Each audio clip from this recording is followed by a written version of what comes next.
Jawohl, mein Freund.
Your game is too big. You need to sort out the thing.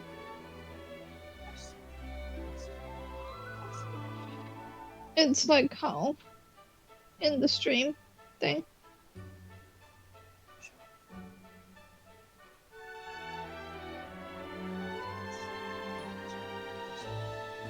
There you go.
Seth, I don't think your microphone is working.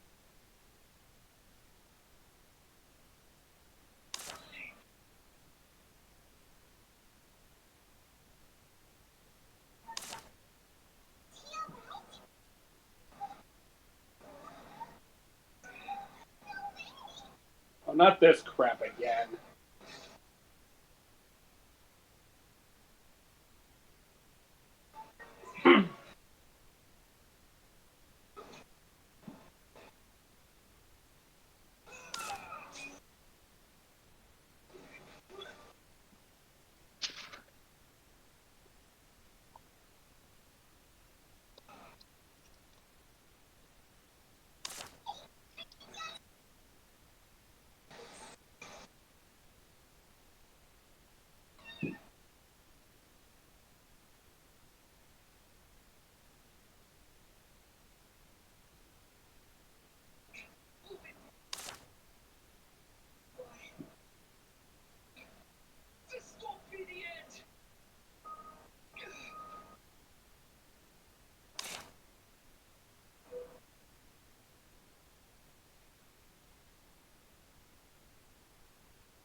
Well then.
Okay, well, since my computer's in that, so I think I'm just gonna be spectating the stream.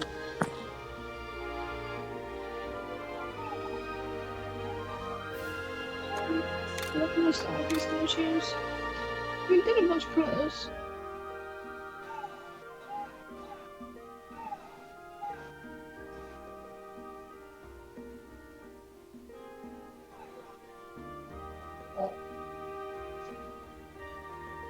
There are actually quite a few options.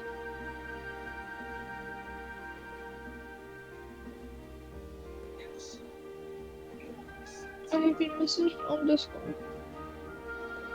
It is not sad for being confused.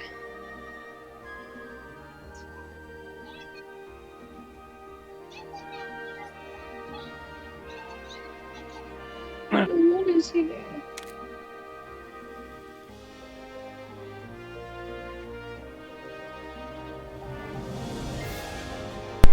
That would be why, for some strange reason, my mic was turned off, even though I didn't do that.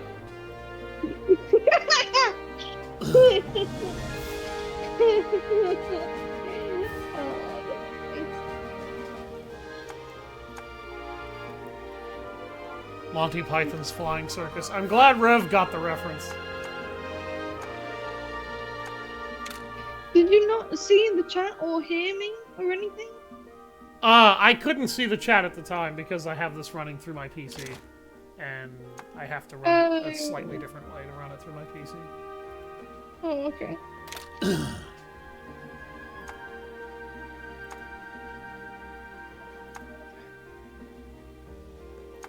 Could you not hear me though? I've been able to hear you the whole time. That's why I was trying to ask you questions. You didn't seem to be able to hear me at all. No, so I was kind of like, hello? Are you there? I can't hear you.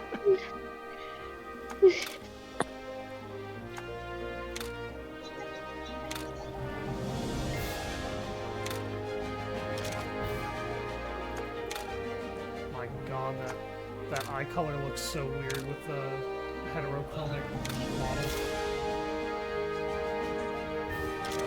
Oh, I should mention, once you hit a certain point, you'll actually unlock a co-op mode.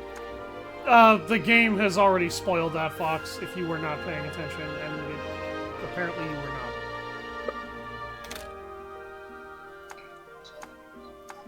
not. And I'm gonna need backup on that co-op mode at some point.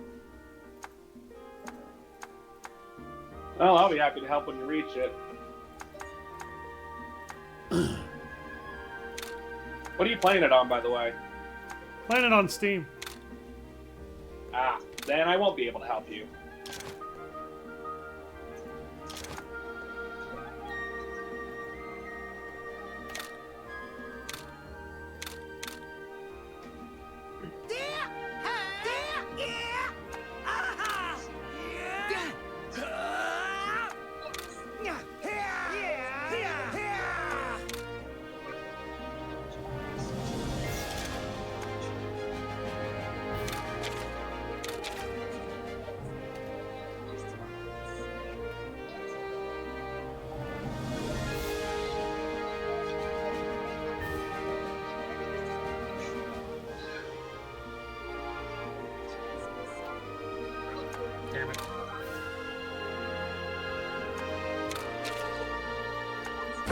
There we go.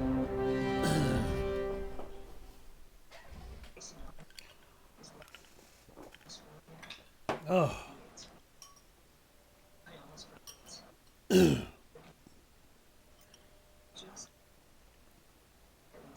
And now for the amazing intro.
Wow.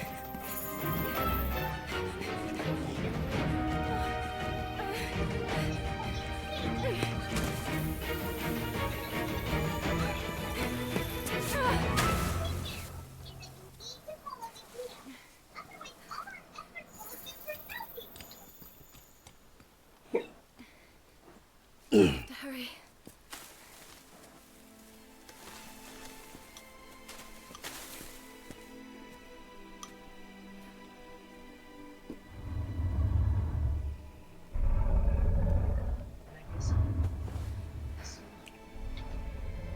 I'm so glad you're still alive.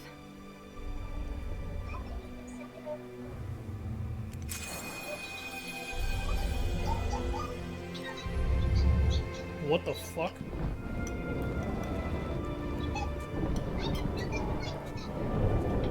Ratha?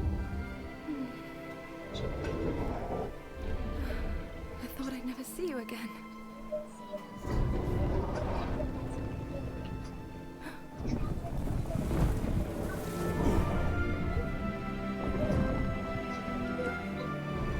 He's protecting his baby.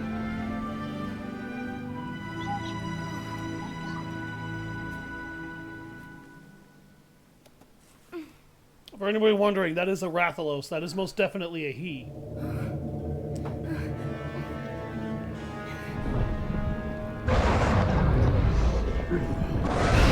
Any item. Dark one. Where's your rider? Don't you have one? Does it look like he has a rider, darling? We want this one alive. Hold on. Something's not right. This is bad. Hurry up! Damn!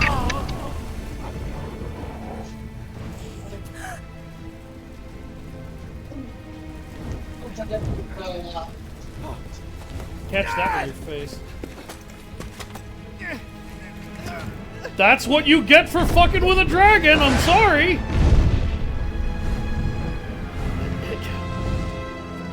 I get that you're dad, kid, but when you fuck with dragons that can breathe fire like that, that's the risk.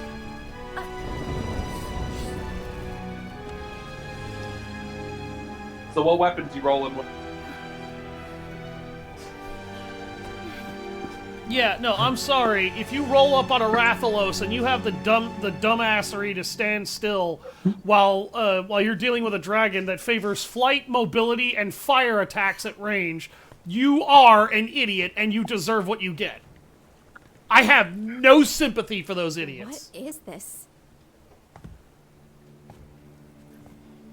This is a bad sign.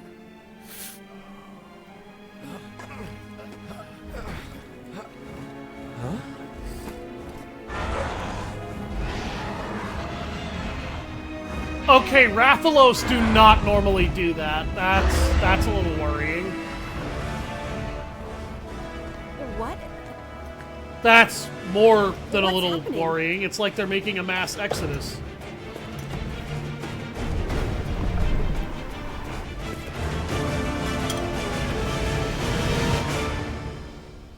Woo!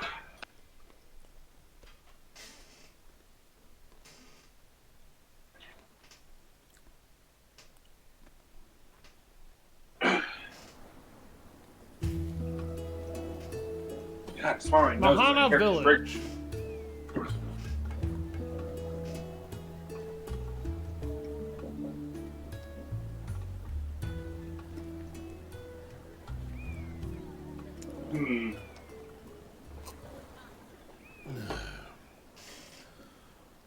Why did you enter the sacred mountain without our permission?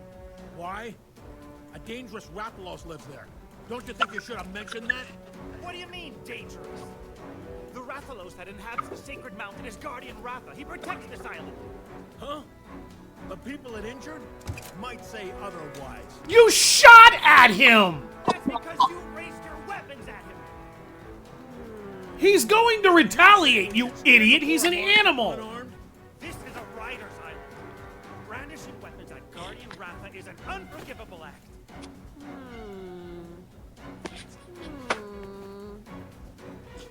Have you all lost your collective minds idolizing a wild Rathalos? Give me a break. Ah, I'll give you a break, all right. Okay, that's enough. Knock it off, both of you. The main reason we invited hunters to our island's festival was so that we could foster a little goodwill between us. Kana's right. Besides, there are children listening. Please calm yourselves. No, they tried to kill a sacred animal. Yes, sir. Well then, let's listen to the hunter's point of view, shall we? Why would you call Guardian Ratha dangerous? Because we were tipped off. Raisewing Ratha, the monster with the wings of ruin, lives on this island. The wings of ruin? Yes. It's said that a beat of its wings can bring about waves of destruction. Raisewing Ratha? What? Do you know about the wings of ruin? Because I've never heard of them. Ah, yes, the wings of ruin. Legend has it that a long time ago, a Rathalos born in this region brought terrible chaos and destruction to our world. But that's only a legend, right? Who can say? Exactly. How Yes, can our you top know? priority right now is The only way to prevent know the would have been to cause of would have been to strange have been there. happenings. Yes, of course. Why did the ocean change color? What was that light? And where did all the Rathalos go? So much we don't understand. Let's organize an expedition team and survey the area. You got it. Looks like the riders in this village are way more organized than the ones from Hakum. This also appears to take wanna place join quite a the number of expedition generations too? after the original game. 2 or 3, give or take. A minimum of I 2. don't know. This could be dangerous. And this kid only Ratha just is became much a real older. rider. You're worried about Guardian Ratha, aren't you? That makes sense. I need some help coming up. He was your grandpa's monstie, after all. Your grandfather, Red, was a fine, upstanding rider. Wait. Grandpa rode that? So this is 2 generations down the line, and I am the grandson of the protagonist of the original game now. He Or led our granddaughter, tribe if you pick a and female protected character. the island alongside Guardian Ratha I would assume. for many years. I never played. No, the first no, one. no, you don't assume it. Like, the game just confirmed that. Oh, was your character Red? Yes, his grandfather was named Red, and it said, "Oh, you're worried about the Guardian Ratha. He was your grandfather's monstie." Yeah, the game just flat out confirmed. This is 2 generations down the line. You are the grand descendant of the original game's hero. Cool. I sure wish he was still around now. I bet he'd know what to do.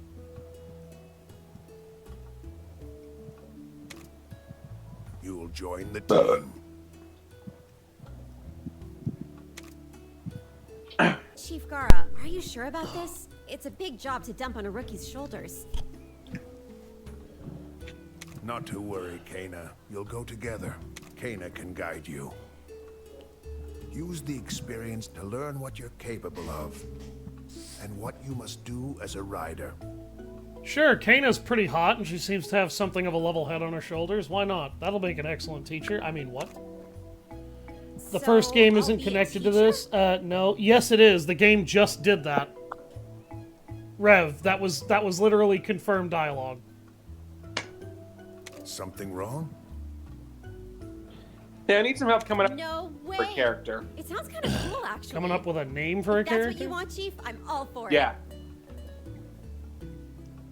The character in question is Okay. a puppet Rider class is who now in session. basically Better had a keep up, royally baby. crap life. First things He was first. abandoned by his creators. Go change into your people rider he gear. knew as friends died, and he was led to believe that they had betrayed him. And he spent centuries experimented on by a sadistic doctor. When given a chance, Oh, he actually wow. You erased look the part himself from already. his time and was basically reincarnated Meet as me a at the puppet, stables when as you're well, a ready. new puppet, with no We'll memories start of with his rider rule number 1. or any nation. He has since regained those memories, and he wants to be better. His default name is Wanderer.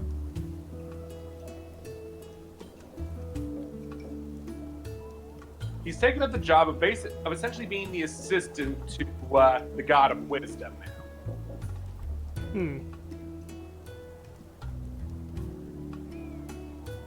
Yeah, he no longer wants a name tied to to the sadistic doctor who experimented on it.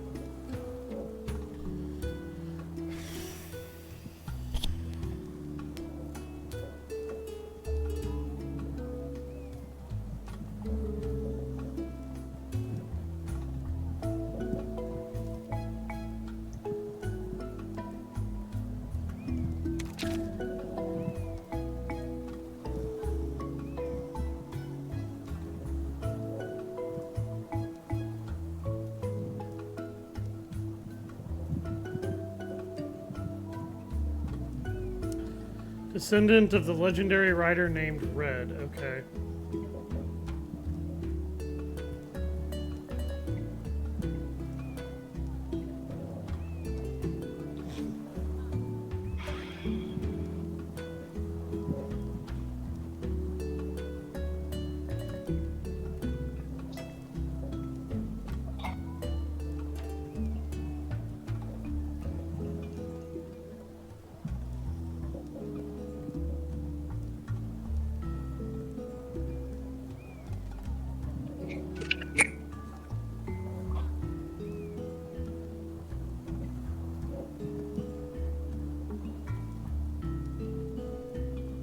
Yeah, Red is not the original main character, but they're using that. Okay, so this is the problem. They're using a lot of fucking names and words and whatnot that reference the original game, while somehow trying to make a lot of disconnection to it. And calling a Rathalos the Guardian Ratha is directly referencing how Ratha is basically saving your ass in the entirety of the first game after his appearance.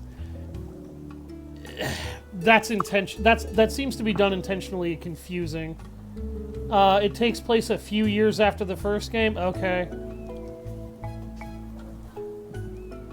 This game is not doing a very good job of properly orchestrating a timeline right now, and it's using a lot of familiar names and some context clues that just should not be mixed together like this.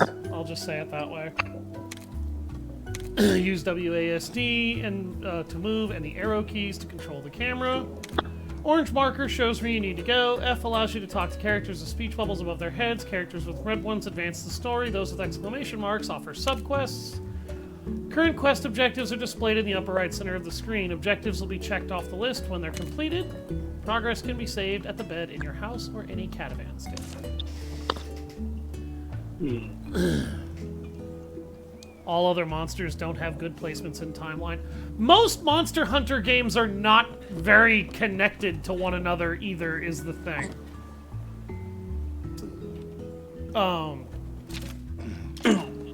So, yes and no on that. And from a plot point, none of them are ever really totally connected. This game doesn't seem to have really any connection to the original Monster Hunter stories, other than they're both Monster Hunter Stories games either, which is fine. That's a staple of the series. That doesn't need to change. It's just, it shouldn't be using Ratha's name like this, because it's very easy to assume who that might be. And the original Ratha, yes, he did in fact have a scar on his face, but Rev is correct. It was not a scar in the shape of an X over his face. Long enough. He's behaving like a very aged Rathalos, though, which implies that it could have been him. You've got Red's genes, don't you? Not to mention. Hey, what do you think of the I'll name be by your Genesis? It means new beginning. Become a top-notch rider in no time.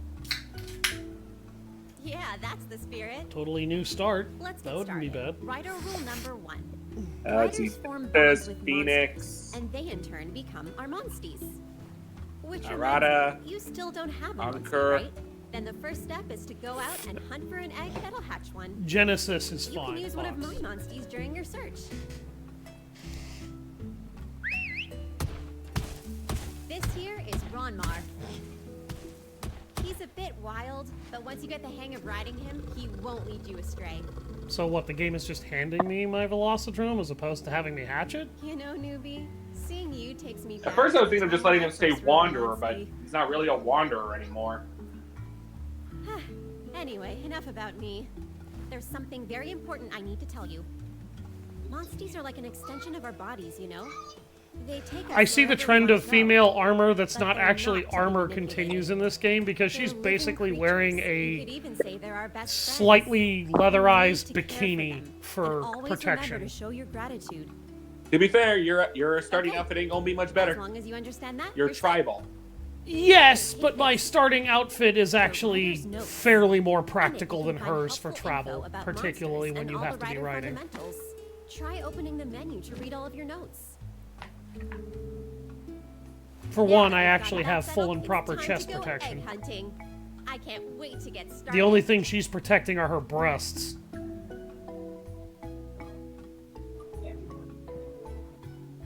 Yes, it's leather, but leather is suitable for travel, that's fine.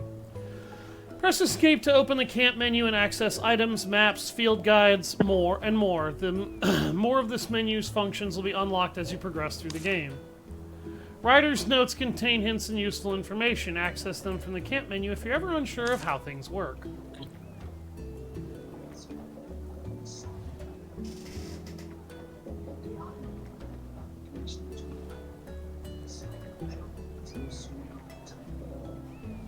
Yes, the games connect themselves with other characters and occasionally other hunters, but they don't necessarily interconnect their stories, is what I mean, Rev.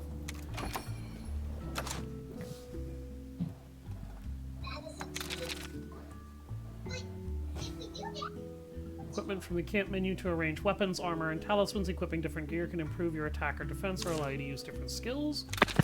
Yeah, I'm aware of that. And literally the only weapon we start with is an iron greatsword, so I guess that's going to be our first weapon. That does not look like it's going to be a weapon that I want to mainline personally. Items. 10 herbs, 3 potions, a grill, an iron pickaxe, bug net, sword and shield basics, defense, greatsword moves in several ways. Okay, so we start out with a lot of greatsword techniques. The timeline must be established. I'm not crazy, you're crazy. Gunlance guard, gunlance seal, hunting horn. Okay. Map mode. Okay, that's what the map does. Just making sure I know what the fuck is going on. Alright, I'm gonna fucking say this right now. This is a complaint that a guy that I like to watch called Josh Strife Hayes or Plays has with a lot of video games. Text dump tutorials. Any video game that relies on text dump tutorials needs to not. And it looks like this game is smart enough to know that it needs to not do that, because the vast majority of these tutorials don't fucking exist right now. And I imagine they're not going to become pertinent until we actually have to do something with them. Which is fine. I want that. Birth of a Rider. Ominous red light flashes in the night of the festival. The protector of the island, Guardian Ratha, disappears. What could be the cause of these strange events? Chief Gara orders the riders of the village to look into it, so you take your first steps as a new rider. The story quest. Okay. Looks like there's a bunch of other features that I don't have right now. Life story too long to be told. A journey that you must walk to be. Honestly, I kind of wish that... Oh, wow, there's a Ludroth right there already. I like the appearance of the Ludroth. They sucked in Monster Hunter Stories 1, though. They had a really bad tendency to fall all over themselves, which gave the opponents extra turns to do free damage to the Ludroth while you're basically there trying to make sure it doesn't die. Hakolo Island. They're a good swimmer, and that was like the only utility about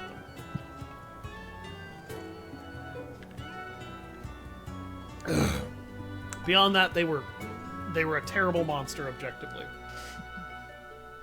Which is weird, because they were one of the only monsters that I ran into in the entire game that I used that had an issue of constantly falling on their own faces.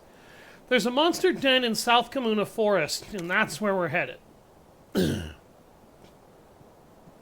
Okay, we need to head over to Kamuna Forest.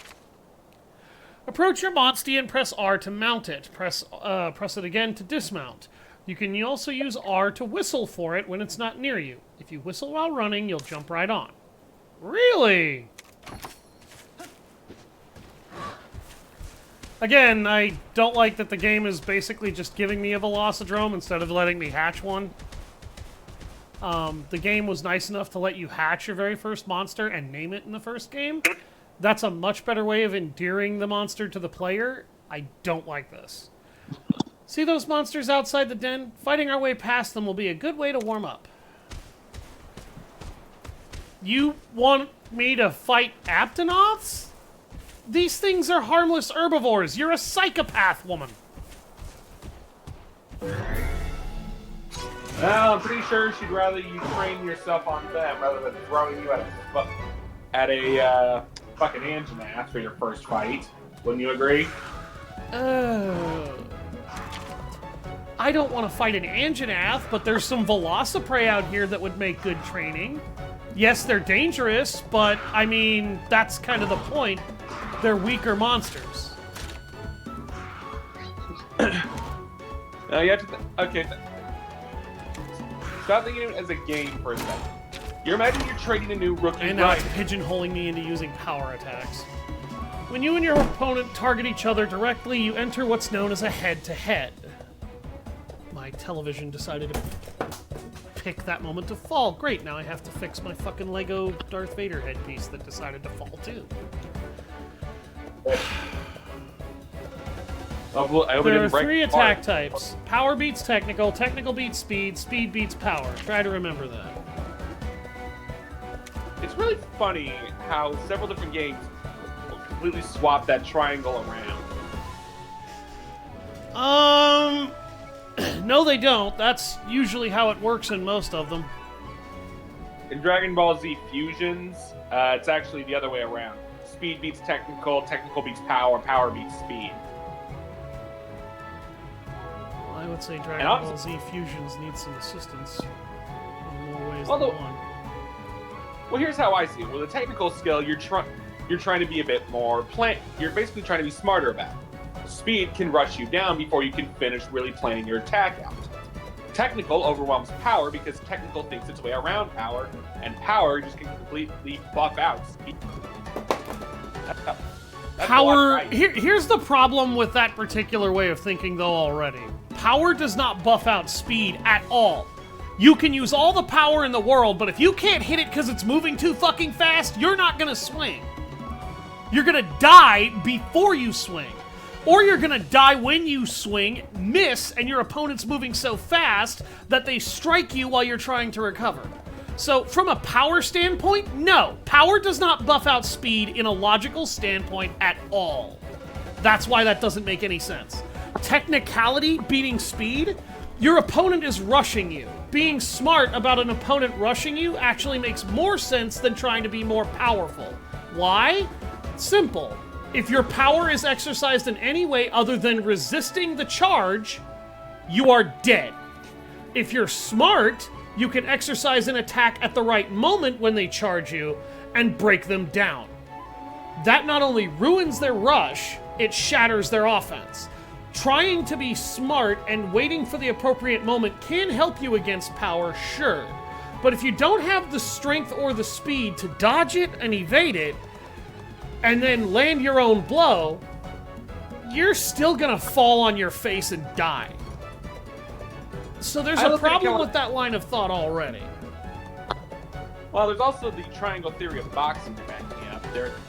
In boxing, there are generally considered to be three different types of boxers. Swarmers, outboxers, and sluggers. Alright, attacking an opponent that's targeting you triggers a head-to-head. Battle lines show who's being targeted. Winning head-to-head battles results in opponents taking significant damage and kinship being filled up by a substantial amount. There are three types of attacks: power, speed, and technical. Each of them has a strength and weakness affecting whether you win or lose head-to-heads. Power beats technical, technical beats speed, speed beats power.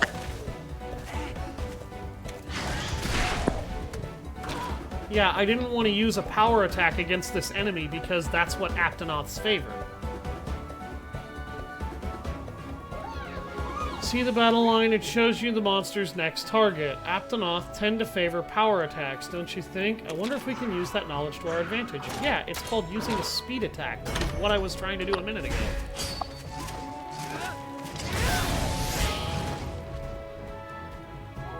Yes, I did it. Thank you. If you and your Monstie both use attacks with a type advantage, you'll perform what's known as a double attack. With double attacks, you can deal massive damage and completely avoid the enemy's attack while boosting kinship.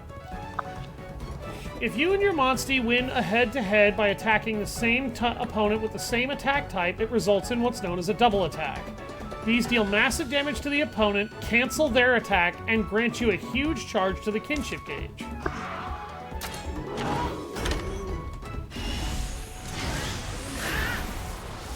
Wham!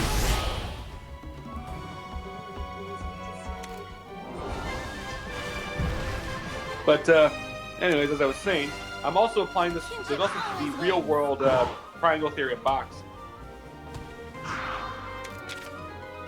Swarmers are speed, outboxers are technical, sluggers are power.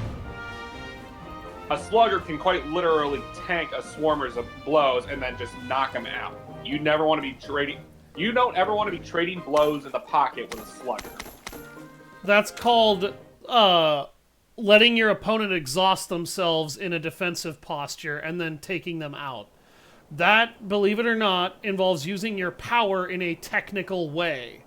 You know you can't beat them in a fight of speed, so you let them exhaust themselves with low power blows until you can take them out yourself. That's called fighting smarter, not harder. Outboxers dance around sluggers, letting them throw big punches and then taking advantage of the opening to land blows. Select Swarmers items can from the camp menu to view the ones you're carrying. Use items to recover HP. Okay. Swarmers can completely overwhelm outbox because swarmers don't generally take big swings. They get in close and they spray rapid fire attacks. You can't really get away from them.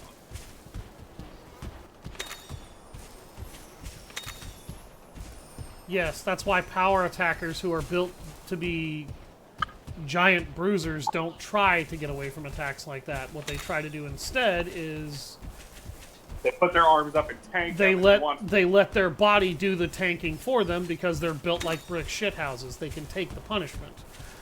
Here's the problem, though. Being able to take hits isn't necessarily a talent.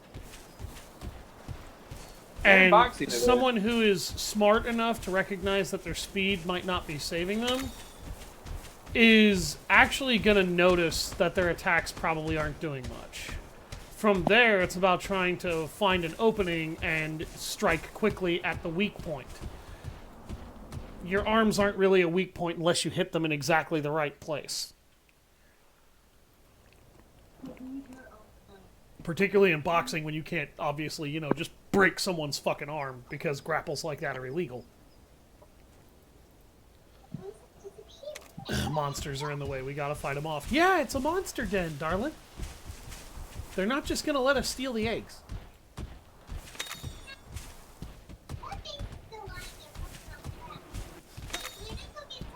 I do appreciate that this game acts as though you probably didn't play the first game. Because that is a very real possibility. You probably just didn't play the first game. And if you didn't, it's good that you get a tutorial this intensive. Plus, if they added in any additional mechanics, well...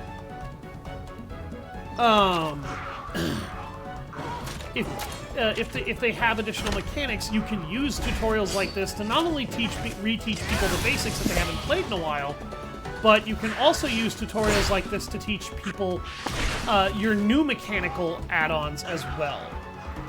Time to heal up. What? I don't need to heal. That's not enough damage to warrant regeneration. It's the tutorial. Yeah. Good thing I've been picking shit up along the way. Yep. Here, catch this with your face. I don't know if this was a mechanic in the first game, but after a while, once you're a high enough level, you'll actually be able to just insta-defeat low-level creatures. That was not a mechanic in the original game, I can tell you that right the hell now. Yeah. And Monster Hunter Stories 2, because the game knows, it doesn't matter what level you are, predatory creatures will always bum rush you as soon as they can. Select skills from the menu during battle to use your skills. At the cost of kinship charge. Without sufficient charge, you're unable to use skills. Skills also have attack types and can trigger head-to-heads. Monsties will automatically select an action at the start of each turn. However, by selecting Monsties from the battle menu, you can order them to use specific skills if you have sufficient kinship charge to control them. So, once again, your monsters have what's known as their own kind of AI for how they like to handle a fight, and they will always tailor themselves to it. This is because the monster is more or less a wild partner. You did it! However, to a limited degree, you can control what your opponent's what your monster will do. Never a bad thing to have that happen. Yep. Yeah.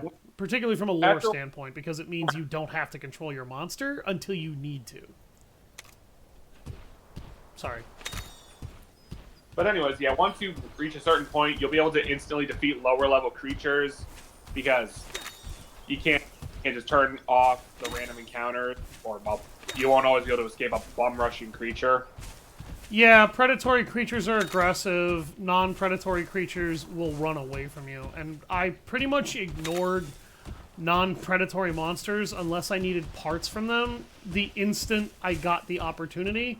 And my primary reason for that, for anybody who might wonder, is not that I didn't care about getting experience points. A, herbivore monsters that are non-aggressive don't give you much EXP to begin with. And B, the EXP that you will get from them is so minuscule that it's not even funny. C, the main reason why I didn't do it is because if it doesn't want to fight me, I'm not going to waste my energy hunting it down unless it has something I need. There are actions such as jump, ivy climb, or fly that you can only use when riding. The available actions depend on the monstie. If there's a location you cannot reach, look for new monsties, as they might have the right skills to get you there. When riding a monstie that can jump, press the space bar on a stone platform to jump normally out of reach areas. Yeah. The one benefit to using that insta win move is you'll get an automatic S rank on the fight. That's good, because that means your bonus rewards are maximized automatically, but that's also bad because you don't really tend to need things once they get that low level.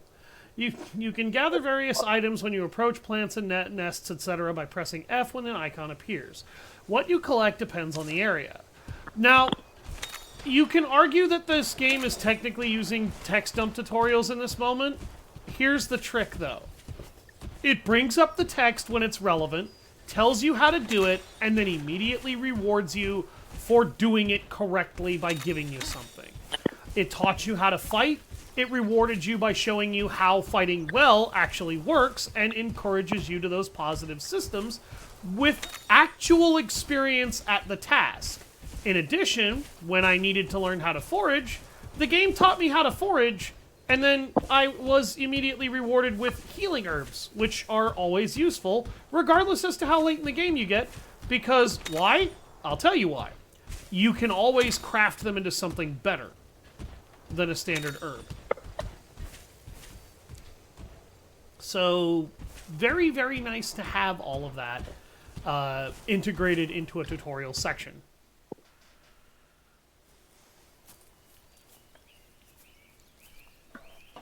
This is how you tutorialize.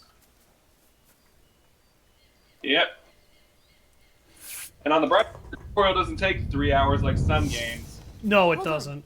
Usually you don't spend more than your first hour doing tutorials in Monster Hunter, and then it just lets you go. And even then, occasionally it brings you back into tutorial land. When it does, it brings you back just long enough to teach you what you need to know about a new mechanic, and then leaves you the fuck alone to let you handle it how you will. What in the world is it doing?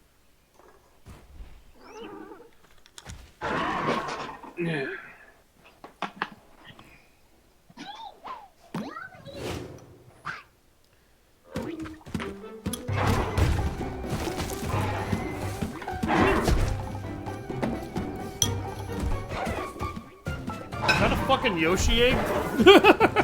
Bouncing like crazy. Hey! Hey! Hey, knock it off! What? The bird's just like, what the fuck is going on? Ow!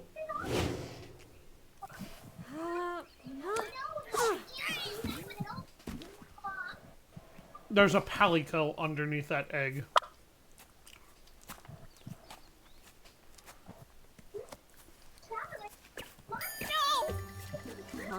Who the fuck are you? I thought I was a goner.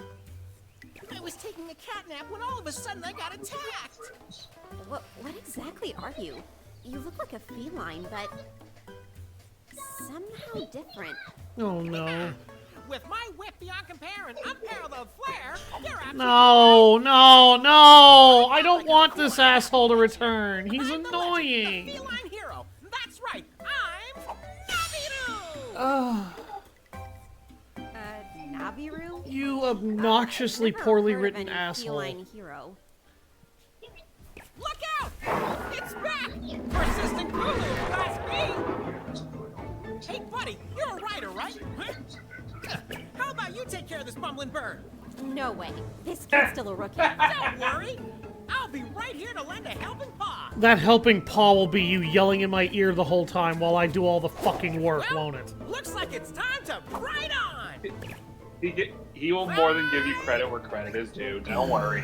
I know he does. He was just shoddily written as hell in the first game in ways he absolutely didn't need to be. I don't care that I made this fucking point in Monster Hunter Stories 1 whenever Monster Hunter Stories 1 had story issues, and I'm gonna fucking make it again here. Making this game for a younger audience is not an excuse for you to make shitty writing out of your game. And he had some of the worst writing imaginable. And the worst part is that I knew how you could rewrite him to make him good, and it pissed me off the whole time. I think he's meant to be a proxy for the main character. He's literally meant to be your mouthpiece, yes. And I don't fucking care. I'm gonna be real. I really do not like the silent protagonist trope. It's very annoying. Oh, all right, Liz, that happens. I find him extremely freaking obnoxious because he could be written so much better. And here's the thing, knowing what I know about him now, this guy is lightning oriented. Okay, he's literally a Pikachu cat. And being a Pikachu cat, he could absolutely do some serious damage to a lot of the things that threaten him. He never does.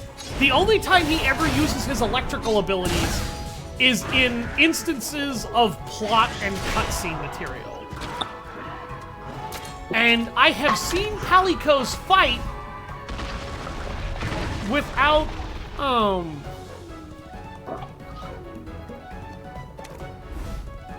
without having electrical attacks.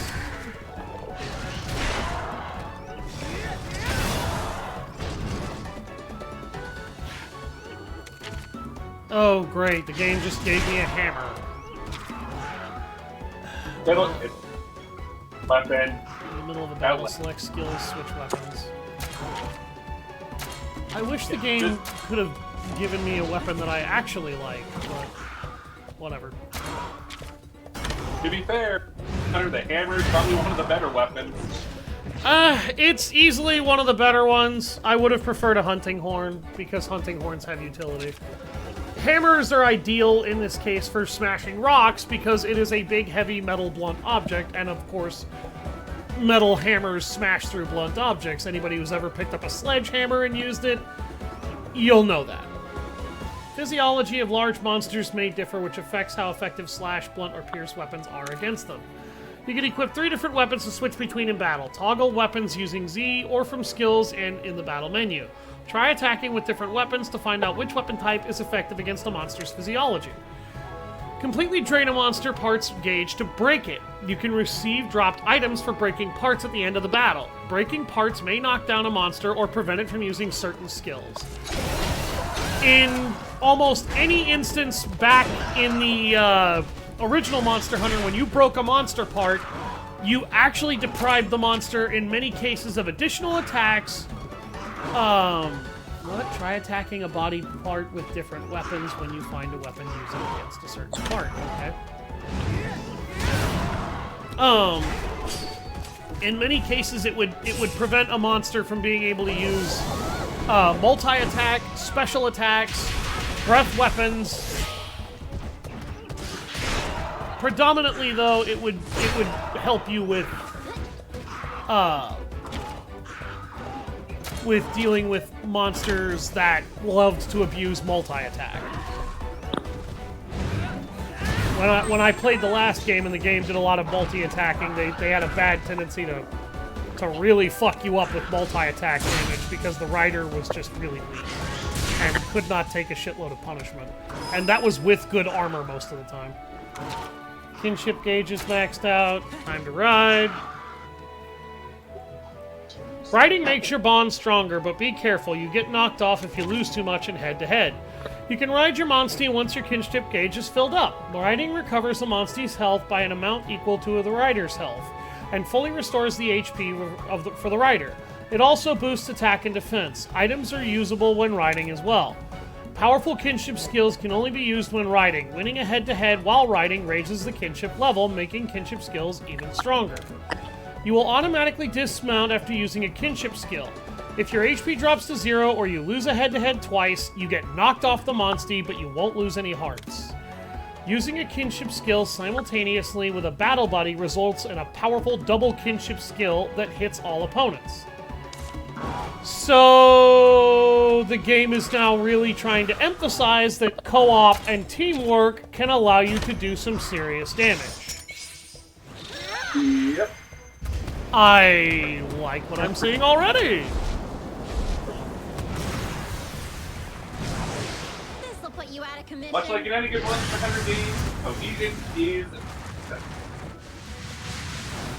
Brain, why you gotta stuck me mid-sentence?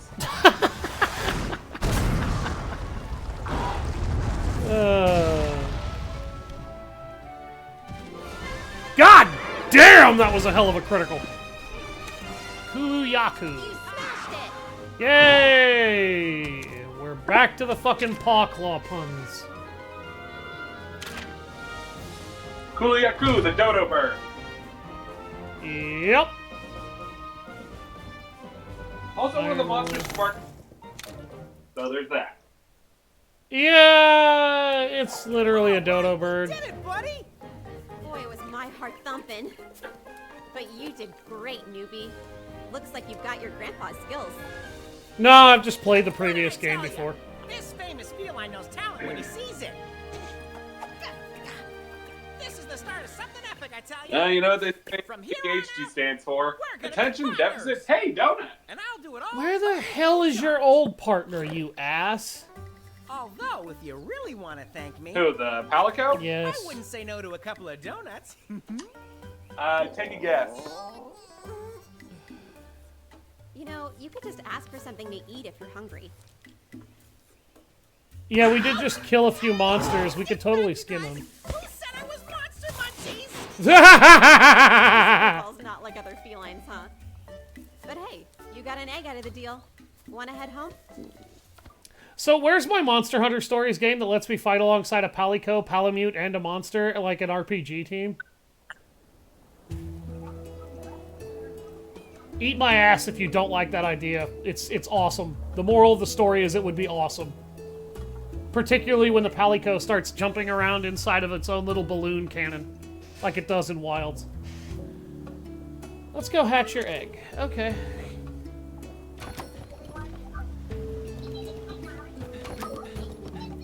By the way, I'm just gonna say this now. This greatsword, the rock that was being held by that, Kulu Yaku would not have the mass necessary to resist an attack by that sword. The worst thing that would happen is this giant fucking meat hunk metal blade would get somewhat dulled, smashing it to pieces, but it may as well have been that hammer. Excellent. That was the worst weapon out of all of the other weapons in the game to actually try to showcase that with. If I had been using a sword and shield instead, with a much smaller weapon with way less mass, that would have made a lot more sense.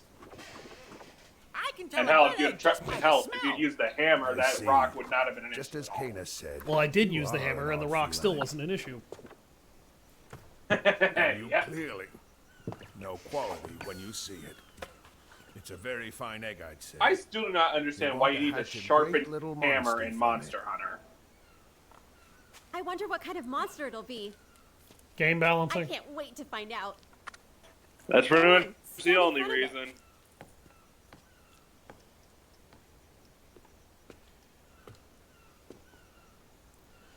Quick! Perform the anime ritual!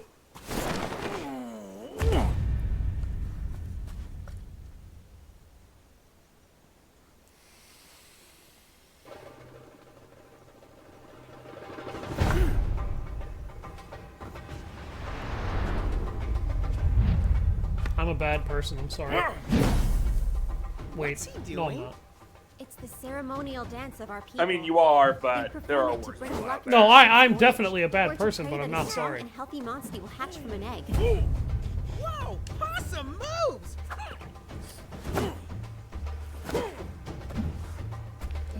Just give the characters a voice so that they don't have to have an annoying cat.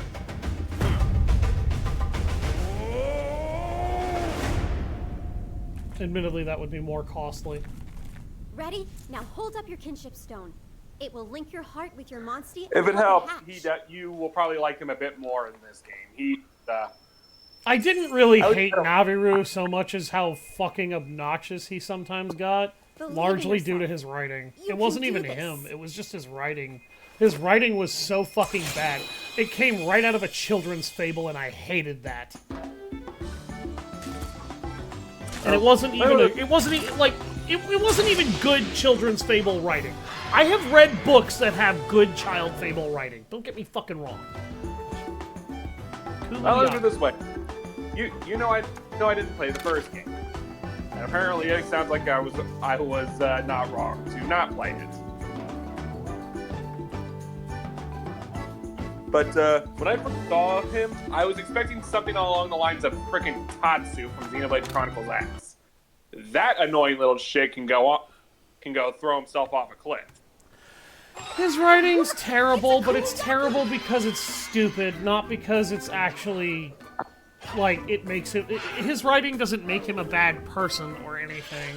His writing is just bad because it's dumb, and it's dumb for the sake of... We made this game for younger audiences around a child's age, and because of that, we didn't put as much effort into it as we know we should have and could have. And when it's so bad that I can play the game and immediately know where you fucked up,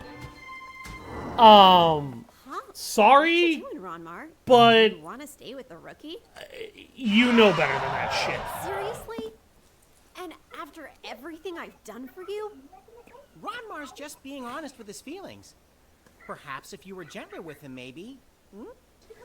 Oh, is that so, Mr. Oh, Hero? so I I learned oughta something really watch your funny about this mouth. character in Genshin Ah, Impact. somebody's torturing the cat man, so I don't have to. There's no harm in it. All right, Thank you, fine. video game. After seeing That how was much you cathartic. bonded, I That is a can't messed up thing to exactly say. object. Just take good care of Ronmar, okay? You and your monsters What I will work considered together to help torture each was other her grow. pulling Got at his it? cheeks too hard. Context is for the dead. Yes, it is. Ah, the Velocidrome is tail whipping him by accident because it's excited to come with me. Right. How do these? You've got I don't know Ronmar how the as a hell monstie these now games made too. it. So what should I have Raptor's you do freaking next? cute, but they did. What good timing. There's a new monster. Raptors man on are Hydra cute Overlord. when they're not You'll ripping go people investigate apart, for you me, know. won't you? They're animals. Rider Overlook, huh? Yes, it's true. I mean, That sure takes look at me back. dragons. We see a dragon acting like a cat or a dog, or Knowing we there's a immediately rite of think it's passage cute. for new riders. Your grandpa had me go there all by myself. I still hadn't gotten the hang of handling Ronmar. It was a real thrill ride, I can tell you that. All riders have to strike out on their own someday. This is your Plus. chance to test yourself. No need to worry now, don't you think? I'm not Jaina? worried. I'm gonna go out and I'm gonna get a whole bunch of fucking eggs and I'm gonna hatch a bunch of fucking monsters and I'm gonna lead my army of monsters through the universe. You may still be a rookie, but I trust you to take this on alone. Oh, and you're So, gonna need Ronmar anyway. to get up there. In That Genshin little Impact, beast I just loves finished to the climb up Smeru high. part of the Go help storyline. too. Just say the word, buddy. Okay, before you I spent a go, good it's time for another of the lesson. Sumeru storyline interacting with this guy named Sina.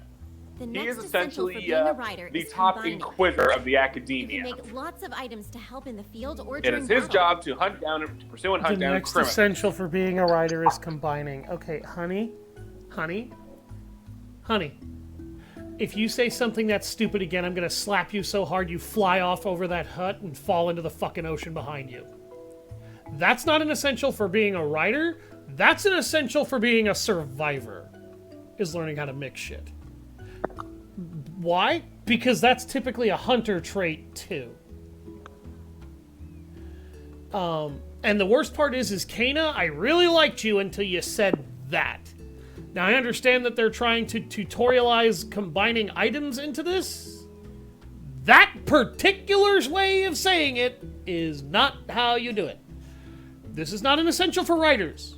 This is an essential for hunters, riders, or anybody that has to go out in the fucking wilderness in order to defend themselves from monsters and resort to survival training.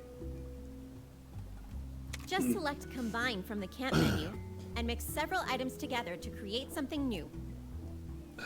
Here, take this combo recipe and try making a potion. It would have been better if It she'd have shouldn't said be too something hard to like, find the one of the major essentials for surviving out there is to learn how to combine stuff. Here, let me show you some recipes that'll get you started.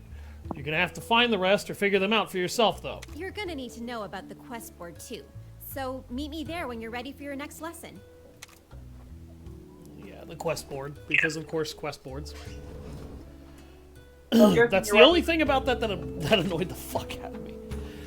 After getting a monster of your own, you head into the forest with a fresh-faced rider where you meet Naviru, the legendary feline hero who once saved the world, or so he claims. Becoming partners, you two head out and investigate Rider Overlooked together. Let me make this clear. Having actually played all the way through Monster Hunter Stories 1, Naviru didn't really do shit.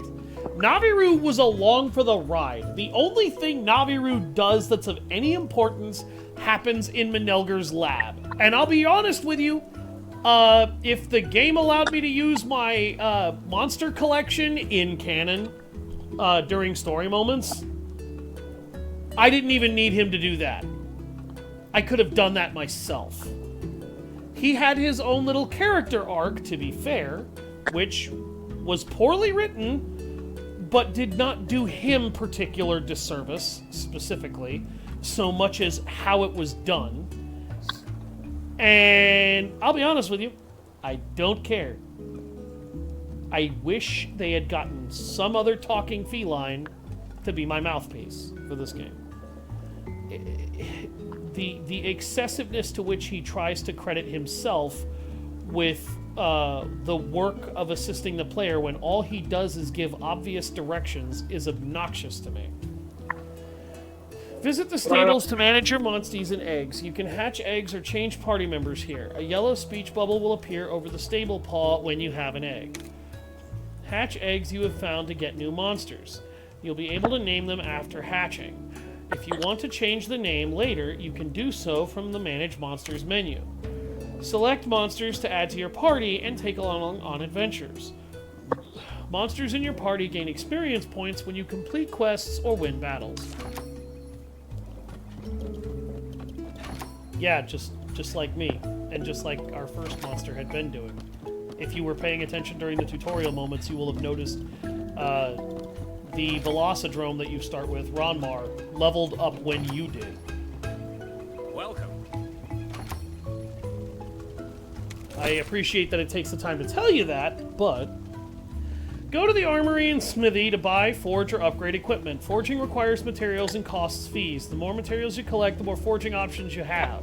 You can also sell items here. Blunt-type weapons are ideal for shattering monster parts. Winning head-to-head levels up the charge gauge, enabling the use of even stronger skills.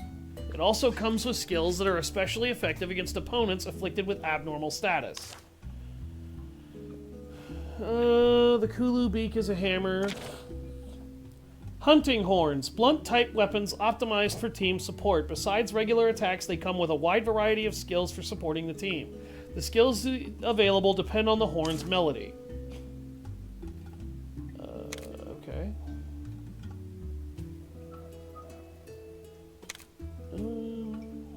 How much money do I have? 1,000 zenny? Damn, I can't make that.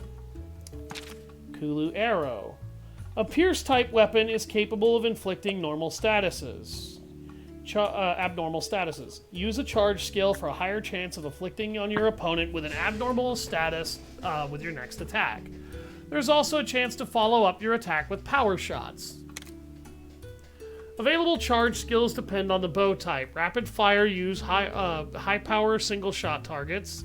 Spread hits all opponents, and piercing is great for hitting selected monster parts. Slash-type weapon and shield. The sword and shield strikes a good balance between offense and defense. They enable the use of the heavy-hitting slash-type skills whilst also reducing the damage you take. Some skills block or even parry attacks. Would you have liked one of the other felines from the first game? Yes, actually! Give me Cryomancer, as a matter of fact. Would have been perfectly fucking happy with Cryomancer.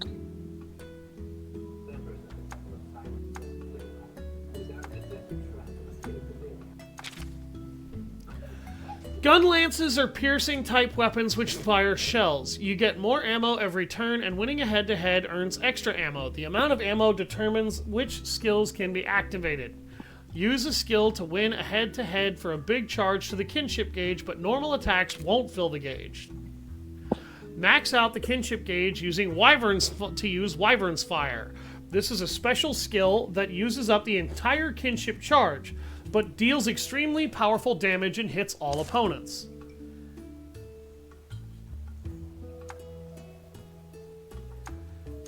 Much as I like the gun lance, I am going to be crafting a bow currently to round out my system here. Mostly because it's the only thing I can fucking afford. There we go. Thank you. Normally, I care for the great sword weapon in Monster Hunter because I can never hit anything with it. But I actually liked it a lot in stories because it's turn-based combat. Welcome. Yeah. Market. Buy and sell items at the market. Each market has a merchant that sells different things and will happily buy anything from you. You can sell items one at a time or in bulk. Do I have anything that I could even sell that would be worth a damn? Well, I don't know what... I can't remember if No. stories did this. But usually if you get a Monster Hunter game a while after it comes out, you'll usually get a backlog of items that the game sends out to players. Which often include... I don't know if that's happened for me yet. Fair enough. I remember in Monster Hunter Rise, I got like a crap load of sellables that put me way over the top for Zen. I should really get back into Wild soon. Those scholars who studies Escher civilization fails to understand the significance of the Temple of Silence. Sethos is none other than the heir of this ancient civilization and its history over 1,000 years. Layered armor. That is not layered armor. To be fair, layered just means that you're wearing something else but have that appearance on over it. Oh, yeah. I might use that later then. Yeah, if you prefer the look of a certain set of armor but its stats aren't great, you can do that. It's generally what they do with it's like what they do After completing sub-quests, you can check in with a client or the quest board to officially finish it and receive rewards. Some sub-quests can only be completed in particular time frames. When you set out on a quest, pay attention to the current time frame and what the quest requires. Sub-quests can be viewed from the camp menu or at the quest board. Objective markers can be enabled to show you where to go next. Locales will appear on the map in the field and are displayed in blue. After enabling it, press E to toggle between markers for different quests. And a lot of those quests are repeatable, so if you're hurting for Zenny, don't be afraid to do them. Over and over again. I know. I had to do a lot of that.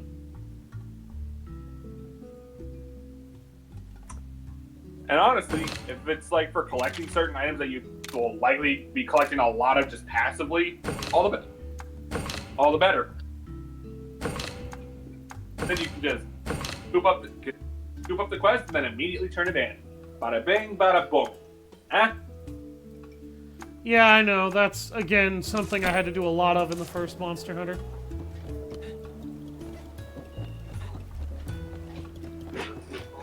I do appreciate the notes, even if I'm kind of taking the wind out of your sails by having already known this from playing the last game.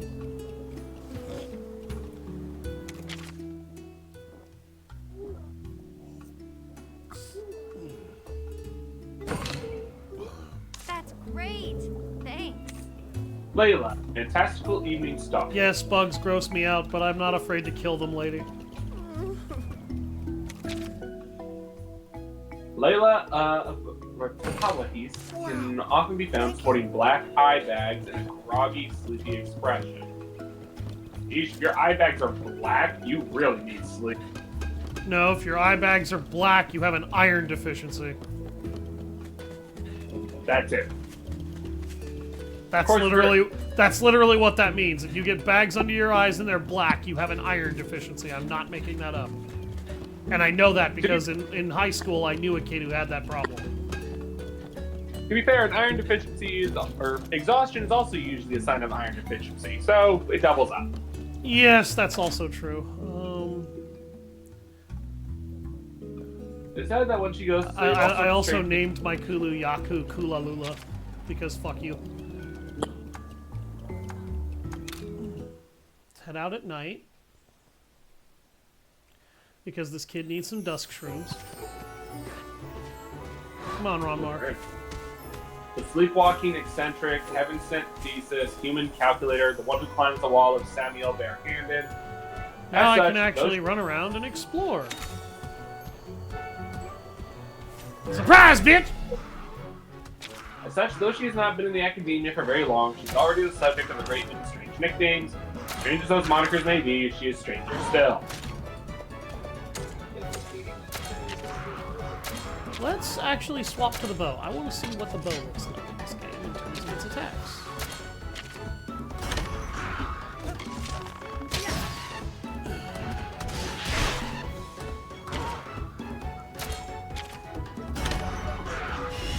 Here, catch this with your face. Oh, damn!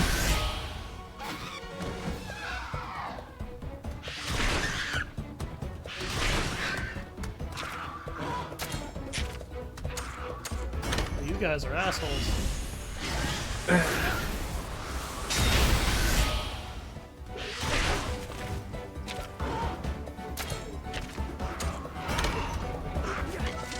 Surprise, motherfucker.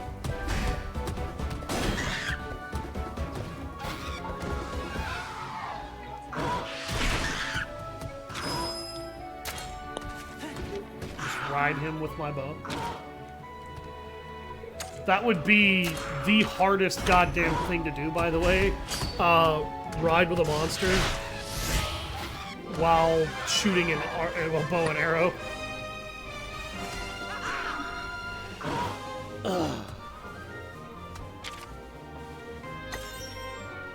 Yay!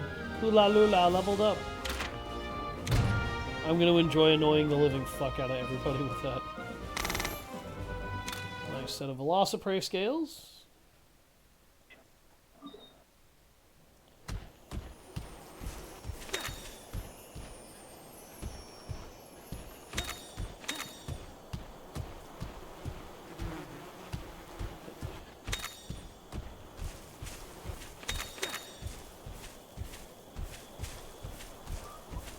Surprise. Motherfucker.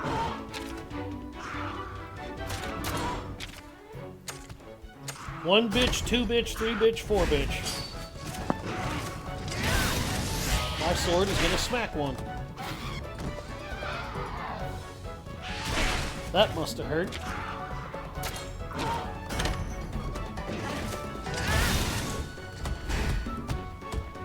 So I learned about the Battle of the Chosen Reservoir this week. By the way, a rough idea of just how weak the rider is compared to his monster. Ronmar's max HP is like 70. Mine is like 40. Yeah, max HP go up a whole lot in that game, no matter how much you level up.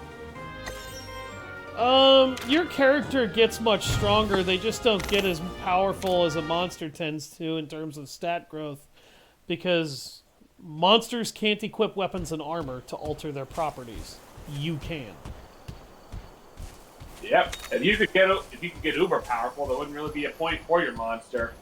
Well, the issue that I have with that is that by the end of the game, my character was level fucking, what was it, 45? I was still fighting mostly as a item vendor while my monsters were doing the vast majority of the work. I did not like that. And I don't have to like that. If it helps, it is definitely better in this game. You will actually be doing a good chunk of fighting yourself. Good. Here, catch this. I'm gonna speed up the combat just a hair. Ow! Okay, that hurt. You get mollywopped? No, I got punched in the face by a Velocidrome, and they actually hurt a lot more than Velociprey. So yeah, you got mollywopped.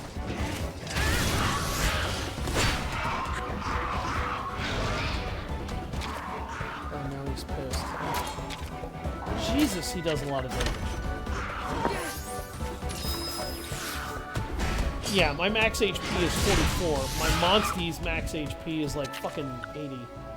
Showdowns may occur sometimes between monsters. Using the indicated actions, such as pressing a button repeatedly to cheer your monster on, besides dealing damage to the opponent, winning showdowns also fills up the kinship gauge by a substantial amount.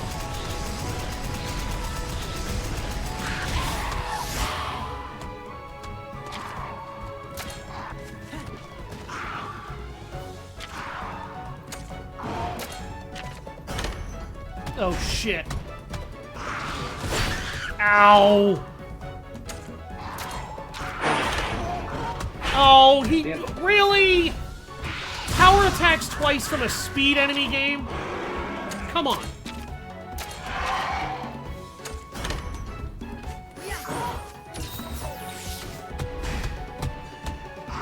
Understand that frustration. You don't like being the white mage.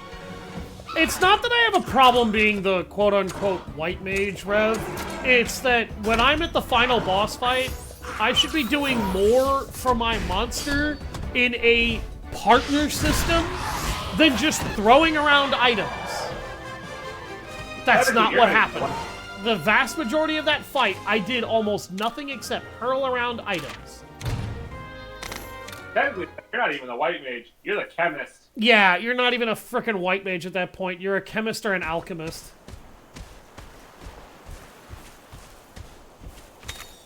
And I'll be honest with you, I appreciate being able to fight alongside these monsters, catch them, breed them, raise them, use them. If that means that I have to be a walking item vendor next to them, I'll be honest with you, I'm disappointed. I feel like I should be a little bit more useful than that in a fight.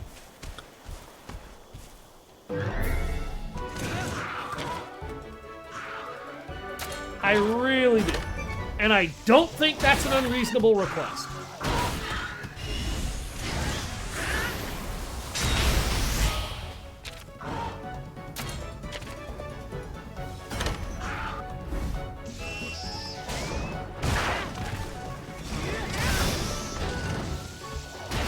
Jesus.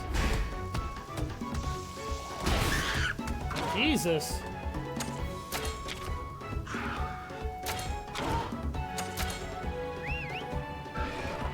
Want my Kulalula. And now I need to heal.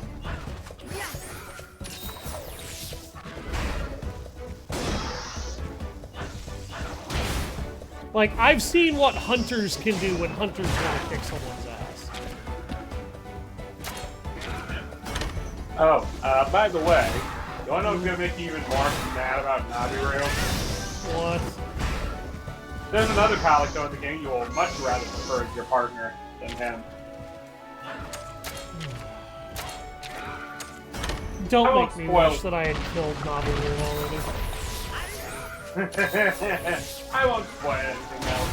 Don't make me wish that I that I could murder the cat. I already wish I could slap the shit out of him.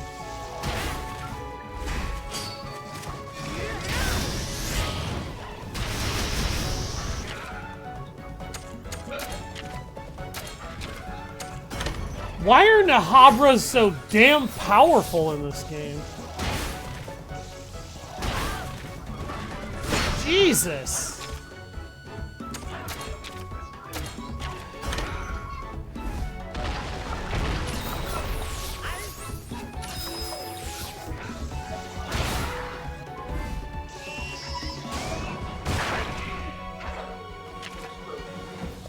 How are they breaking his rock so quickly?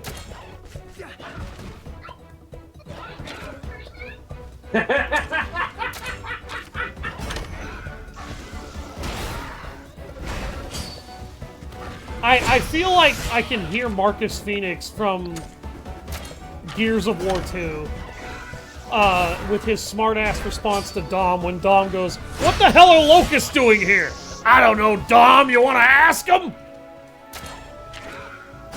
Marcus Phoenix is a guy who just, like, every time it's out of his mouth is like, I have been through enough of this shit.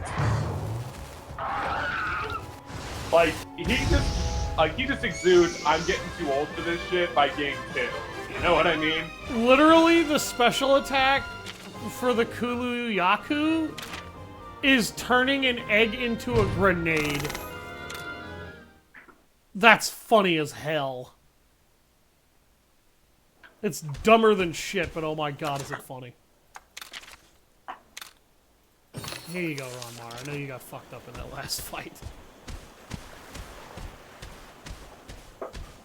Okay, look, I found... Yep.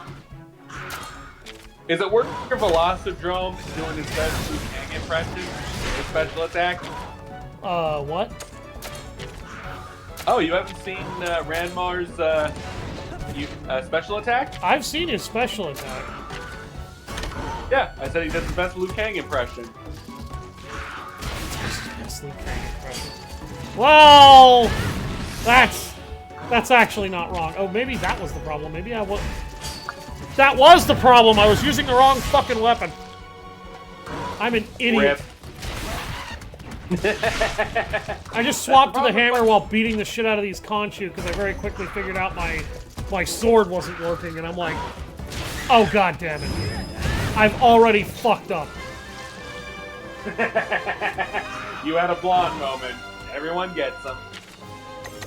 I already didn't take into account that upgrade to the combat system. Thanks, video game. Thank you for teaching me exactly how painful it is to fuck that up, too, because god damn.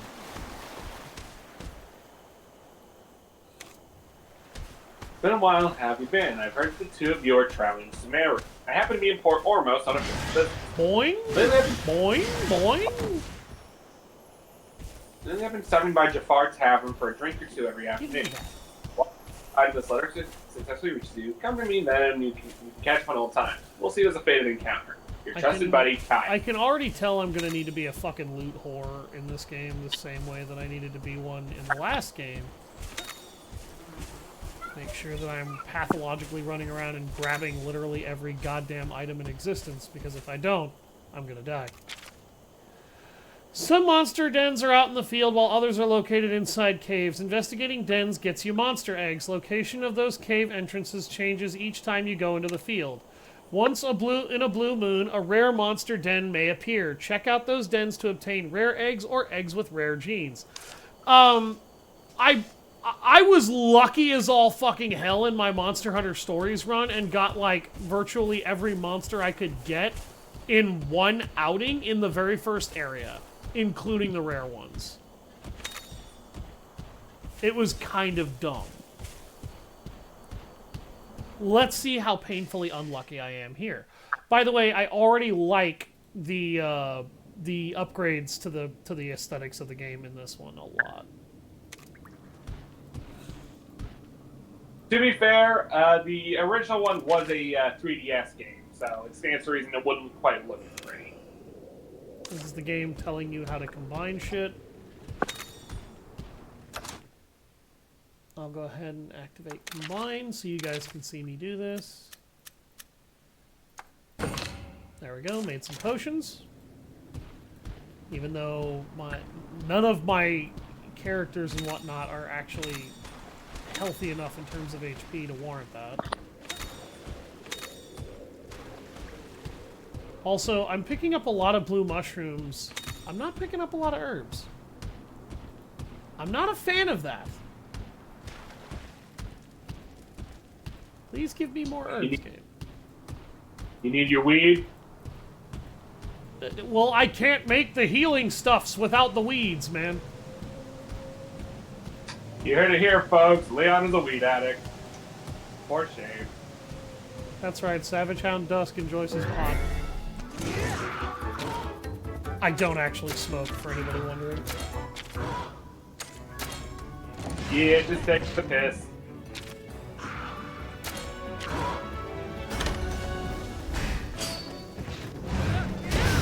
There it is! These guys are weak to blunt attacks. I was like, why are these things so damn strong? They're not actually that strong. I'm doing it wrong. Fucking stupid!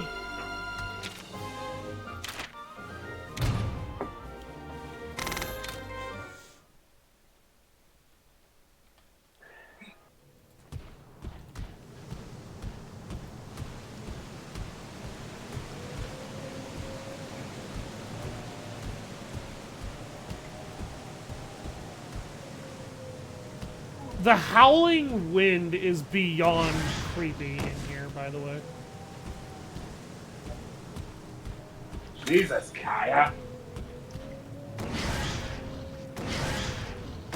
Sorry, sir. I'm afraid you've already tried every type of liquor we serve. Jesus Christ. Homie, you got a drinking problem. Oh shit, he was oh. He was like right at the right point to get a surprise attack.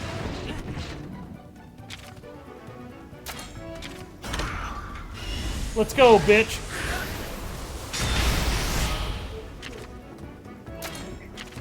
Oh, you don't want to do that. Apparently Rev knows who exactly you mean when you say there's another cat in this game that I would much rather have. And he was foolish enough to tell me that it was female. Alright, I need to go choke Naviru to death in a corner. Hold on. Yeah, very believable. I'm not actually going to kill Naviru, don't worry. I couldn't even if I wanted to. And annoying as I often find him, no. Me no murder kitty.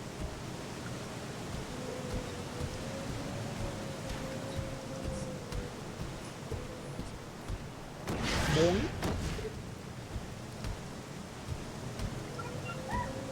I want what's in the chest. I want what's in the chest.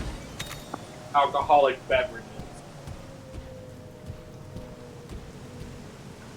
Even if your nation's biggest export is alcohol. If your nation's biggest export is alcohol, you better expect people to be alcoholics. I'm just saying, I don't think a knight in the order should have an expert on stuff.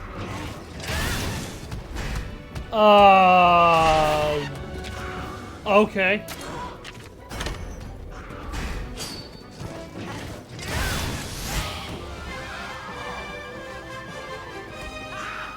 That means they, like I said, a knightly order, as a knights, as an institution. Okay. Whose duty it is you kingdom. All right. Fox, you have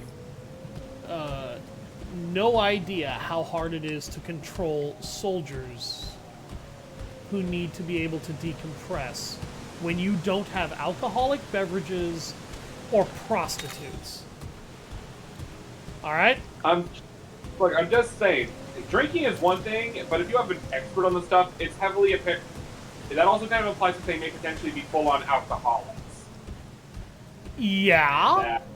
And I'm now going to quote a British World War II general for you, or major, I think. No, he was a general who was dealing with Major Paddy Main, who was an infamous SAS officer that was infamous because he was a violent, impulsive, ungentlemanly, and unscrupulous man. He looked at the head brass, okay, like the really, really big brass, when he came down. And when that really, really big brass came down, Patty Maine's only note to the guy was that he was intentionally wearing the wrong colored beret because it allowed his unit to distinguish themselves from the others. And he goes, I am an impulsive man. Being an impulsive man, I cannot afford any regrets. And I would have regretted not telling you to your face exactly how I feel. And he goes, and the general then goes, do I smell a little alcohol on your breath too? And he goes, yeah, but they were just, they've been grieved, they drank to celebrate the loss of a couple of their soldiers. And he goes, but to be honest, and then Patty Main cuts again, and he goes, but to be honest, sir, this late in the day, we all would have had a shot by now. And his superior kept trying to tell him, he goes, dude, you really need to remember who you're talking to. And he goes, no, I honestly fucking don't. I'm gonna be who I'm gonna be, and I'm gonna behave how I'm gonna behave. I don't give a fuck if he doesn't like it. If I'm an alcoholic to him, that's his fucking problem. Alright?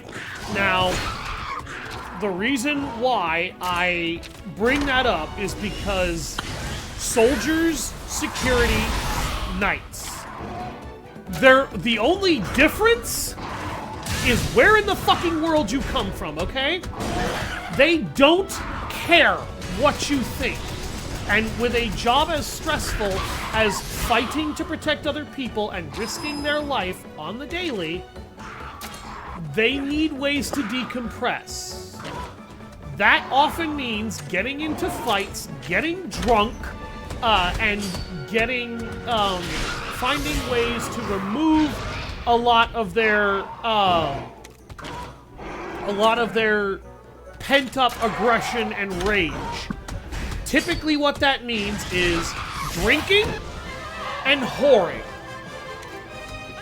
So people from Jersey. Particularly among soldiers from the modern day with the SAS, the Marine Corps, the French Foreign Legion, the Gurkhas. I don't fucking care who you want to tell me you idolize. Chances are when those guys are off duty, they are either fucking, drinking, fighting, or some weird mix of those three attitudinal actions when they're not training.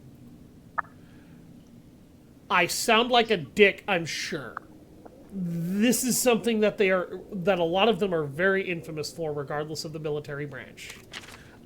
Patty Main was the kind of man who got things done, to the point where the general, despite his absolutely disrespectful disrespectful behavior, Patty Main's general looked him dead ass and he goes, you have my personal permission to wear your sand-colored beret no matter who comes around or what you're doing, if that's what you want to do. He took that man's disrespect in stride, and then he goes, we don't care about your mental health and stability as long as you keep winning. If you continue to win battles, you can get as drunk as you like when you're not working, or even when you do work. It doesn't matter. What matters is that you continue to win. What matters is that you continue to perform well. The instant you stop doing that, we have a problem. And he goes, otherwise, I don't care about your conduct as long as you don't break any particularly major rules. You're drinking, your beret, this is the kind of shit I'm not only willing to look away for, to look the other way for, I absolutely can ignore it. If you continue to do this, so long as you win, and you keep giving us victories where everybody else is giving us defeat, I will allow it. The best soldiers are sometimes given leeway as long as they perform and control themselves. Patty Main did not have a history of getting into fights unnecessarily, and he did not have a history of killing people he didn't have to. But he did have a history of being ungentlemanly, unscrupulous, violent, sometimes thuggish, and while he didn't necessarily get into severe battles all the time with people in fistfights outside of war and conflict, He definitely got into a lot of them when somebody was stupid enough to piss him off.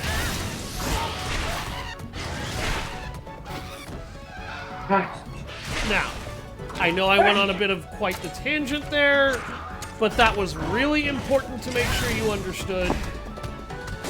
If the knights are drinking, as long as they're drinking when they're off duty, or they're controlling themselves and they don't fuck up while they're on duty, it doesn't matter to anybody in charge. It will only matter if they have problems performing their tasks. Well, what shocks me is that despite the fact that this guy's cook apparently had one of every drink on the menu, he doesn't even seem slightly buzzed. That's probably because he is a functioning alcoholic. Some people are functioning alcoholics. Shia LaBeouf, the actor, was a functioning alcoholic for a long time until he inevitably had to get help because his alcoholism got the better of him. It got the better of him because he stopped trying to discipline and control himself. I'm not saying he didn't have a problem. He absolutely did. What I am saying is that despite the fact that he had a problem, he was able to control that problem until he couldn't. If that man is drinking a lot of alcohol, he's probably going to be drinking a lot. As long as he's in control and he can do his job, nobody's going to give a shit.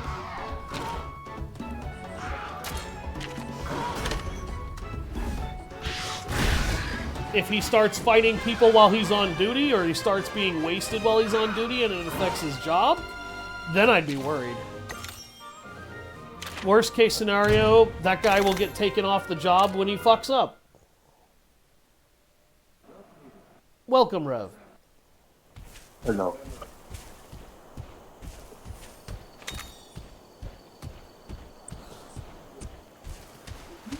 Anyway, yeah, like, particularly if you watch The Fat Electrician a lot, Fox, and I know you do, you should be aware that half his stories involve a lot of the most boisterous and violent men, and even sexually loose men.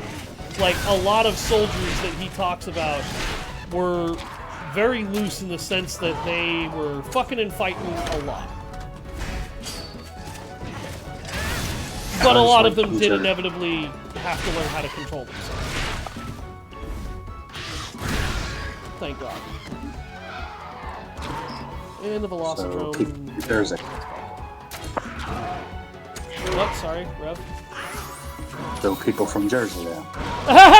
People from Jersey. I don't know. I've met plenty of Irish and Scottish that became that way too. But where do you think the Jerseys got it from?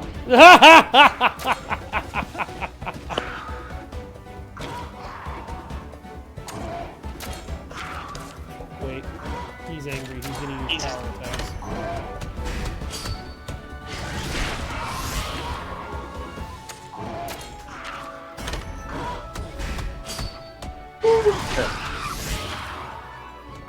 For the other folks.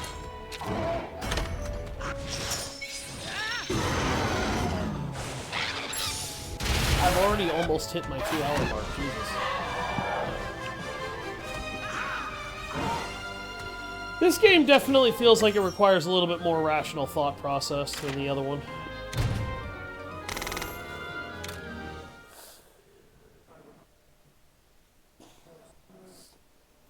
I can't be quite as asleep at the controller about solving it. Honestly, I like that. If there's one thing I hated about Monster Hunter Stories 1, it's that once you got Ratha, a lot of the game's difficulty kind of evaporated.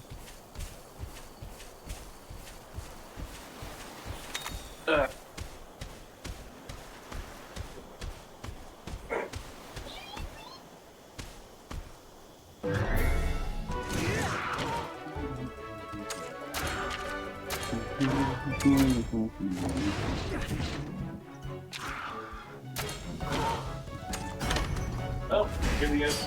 Error.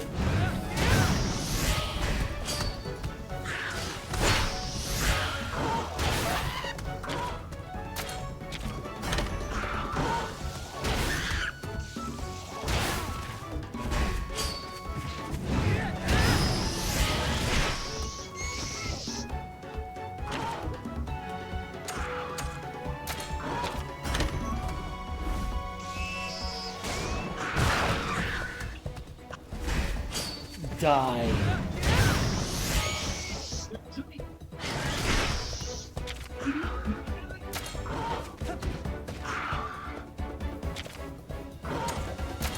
So, I guess I should explain certain monsters based upon what I know of them from the Monster Hunter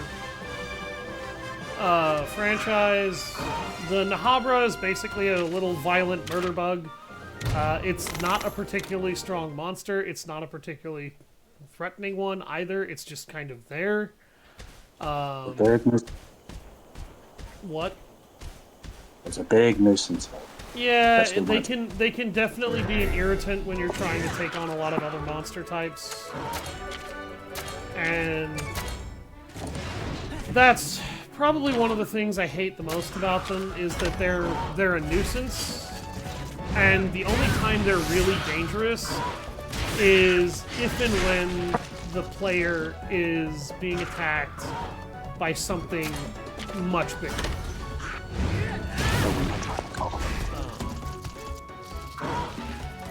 They can obviously be problematic otherwise, but they're usually not unless you are already fighting something else.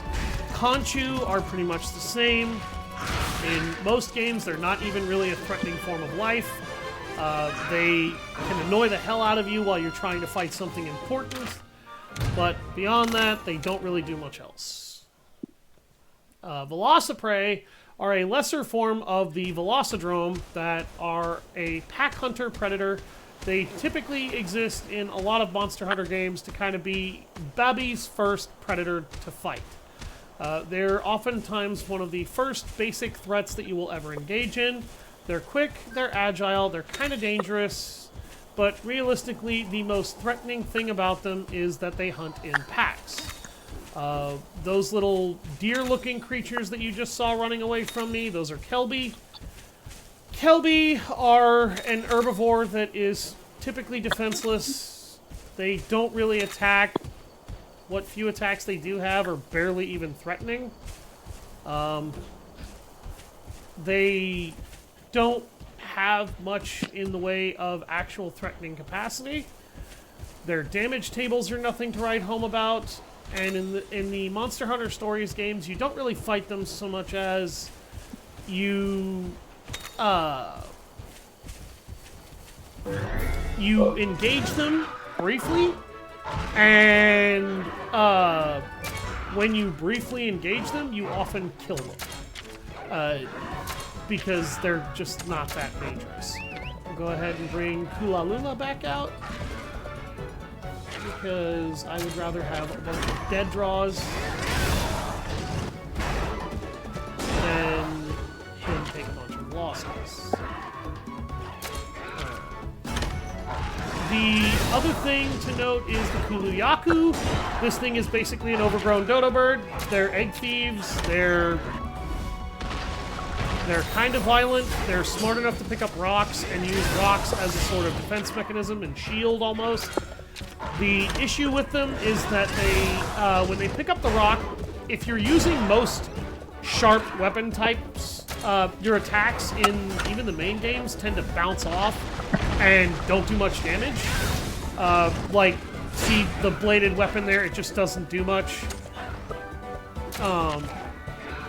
However, if you swap to a blunt weapon, you can obviously do some more damage. In the main game, what you would have to do is you would have to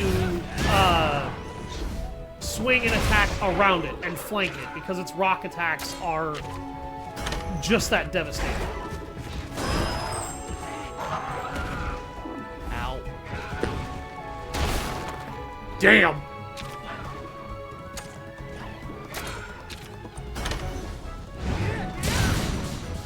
Ooh! Alright, I need to heal.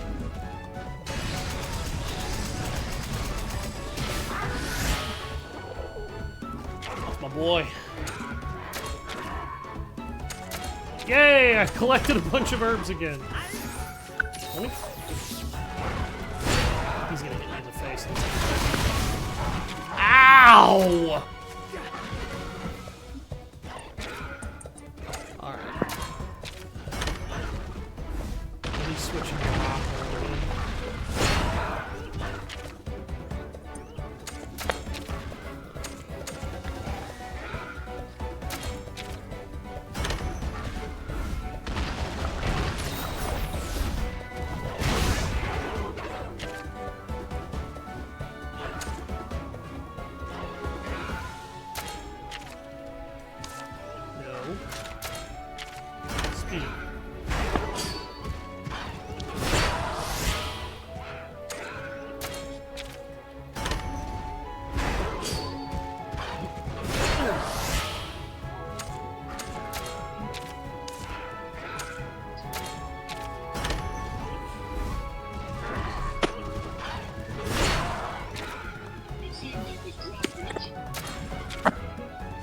This Kulu-Yaku doesn't have much health left. Ladies and gentlemen, the Dodo Egg Grenade!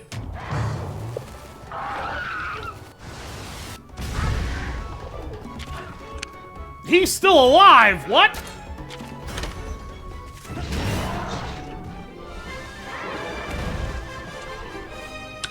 Apparently he didn't hear no bell. Apparently he had 1 HP in a dream, because he's dead now. Like I said, he's like that one South Park meme. No bell. Yeah, well, my hammer just told him, bitch, I don't care if you heard it or not. That bell just happened.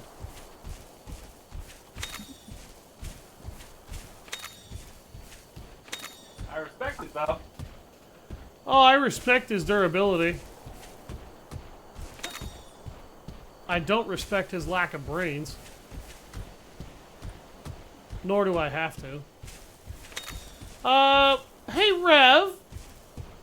What the hell is that?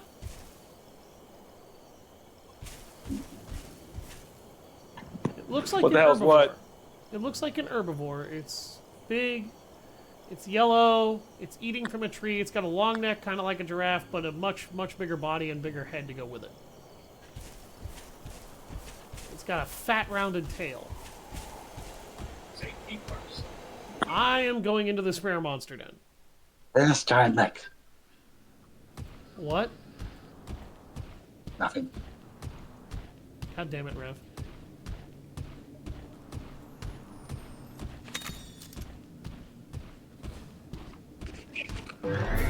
Oh look, I found some Psycho Bullfango.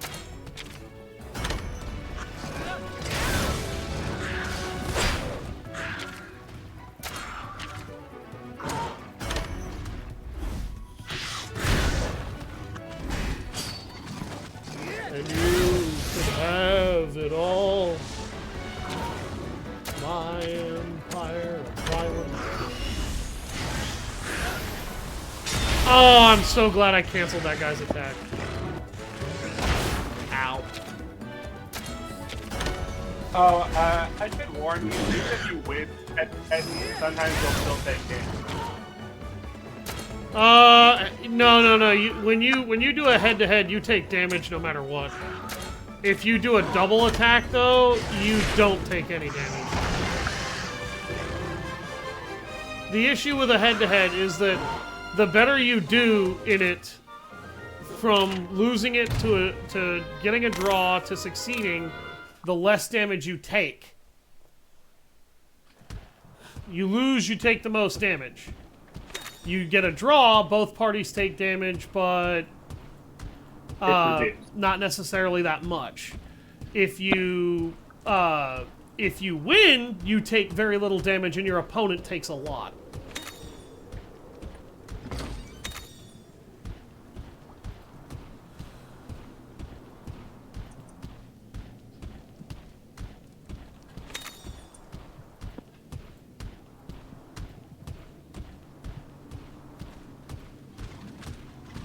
I like the system this game is using for this right now, where you pick stuff up and it's not necessarily a...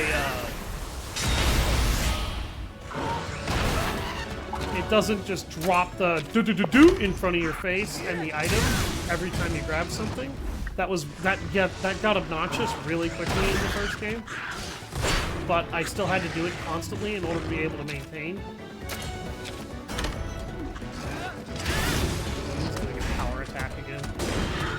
Ronmar, these guys are power focused. Why are you using power attacks?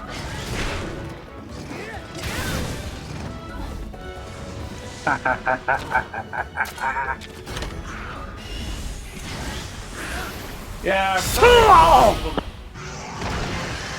What? What the hell just happened? I just did a double attack. That guy got sucker punched in the next year.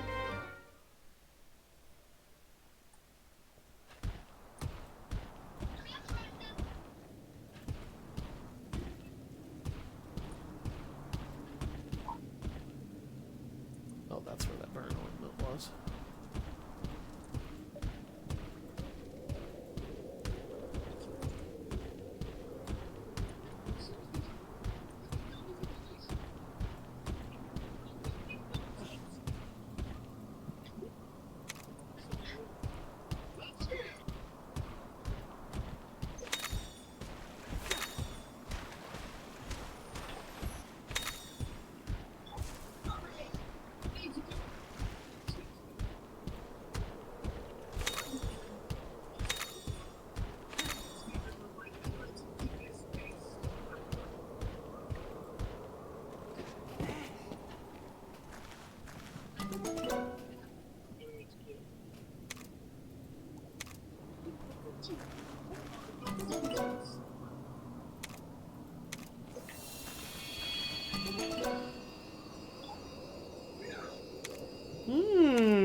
I'm taking this egg. This is a rare one.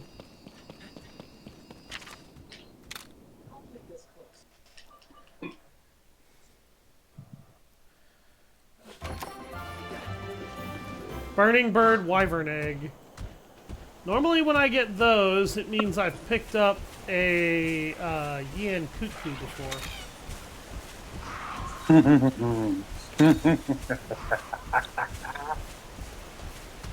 Oh, it's got you so happy there, I was gonna say, Rev's laughing I am maniacally over there. I'm restoring a little alien worried. machine to a giant fucking mech using the fists. Oh, he's playing Mech Warrior. No, I'm playing EDF.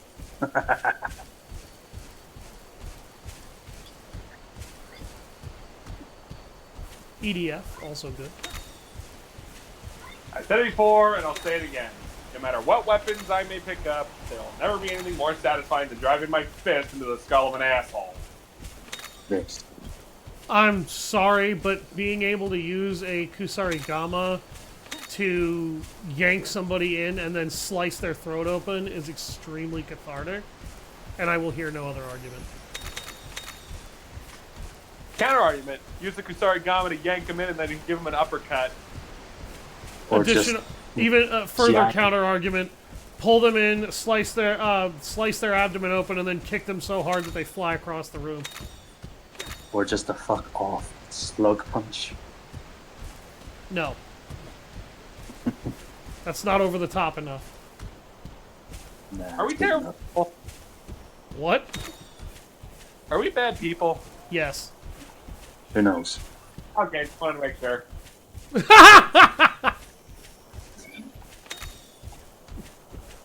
What, you're expecting a moment of self-reflection? Bitch, I already know what I am. I know exactly what I'm about. There's a fine line between not caring and not listening. There's also a fine line between not liking and not caring when somebody throws your brother out the 50-story window. Also, Rev, I know you were just referenced Red versus Blue. I see you, motherfucker. Well, I just referenced Die Hard, but neither of you motherfuckers noticed that. I didn't even sit down and watch that. I cannot remember. How it all. have I you know I've never watched- seen the original Die Hard? I've watched it. I've just forgotten. Or did you forget that? I'm sorry, what, Fox? I said I'm not an avid moviegoer. I thought you would remember that by now. Yeah, you've never seen the original Die Hard. It's cinema beauty. I was like, I watched it. Oh my god. Rev, we need to take away this. We need to take away Fox's man card. Nah, he's fine.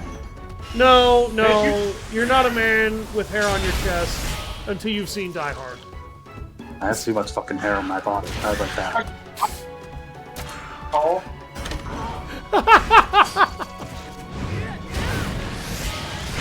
Like, Die Hard was a cinema fucking masterpiece. It was a dumbass action movie, but it was one of the greatest action movies ever. The thing that I found most hilarious about that film's development, by the way, was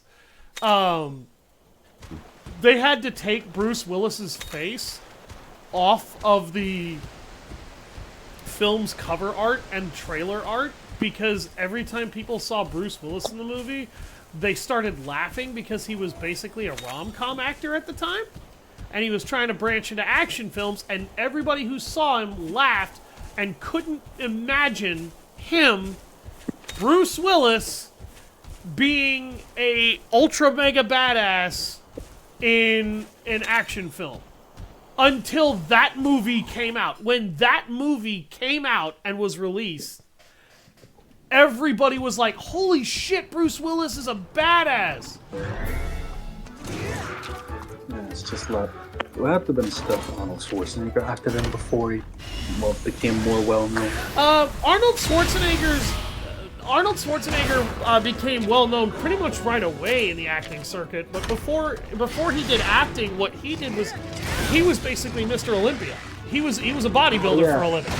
And a lot of people in the film industry tried to tell him that his accent and his name were both major problems if he wanted to get into the film industry. Because his accent sometimes made it, was very distinct. It didn't sound American at all, and it didn't sound proper English at all sometimes. Indeed, he actually struggled to be able to speak proper English sometimes because he's fucking Austrian and English isn't his first goddamn language. And there's nothing wrong with that. I don't care about that. But what matters is that people tried to tell him, you need to change your name. You need to go and have a lot of talk with a linguistics coach and an accent coach, a speaking coach, so that you can get rid of your accent and or at least try to minimize it, and then have something simple and easy to pronounce. And Arnold was like, no, fuck that. Like, those are two things that are part of who I am. Why the hell would I fucking get rid of that shit? And so he continued to do so regardless, and finally he got hired on for one of the first films he ever did in his life, Conan the Barbarian. And I was about to say. And Conan the Barbarian ended up defining him. In fact, the director made an important note stating that if Arnold Schwarzenegger had not been as fucking jacked as he is, like, he was Conan because he was that jacked. He goes, we would have had to have built somebody to be that jacked. Like, we would, and he goes, I'm not even convinced we could fucking find somebody who could have looked the part like he did. Because he was so massive, so well heavily physically sculpted and built, people couldn't believe their eyes when he showed up on screen. And he made Conan the Barbarian. He fucking made that character. And then from then on, you know, he had one of the most successful film careers either, and he never changed his name.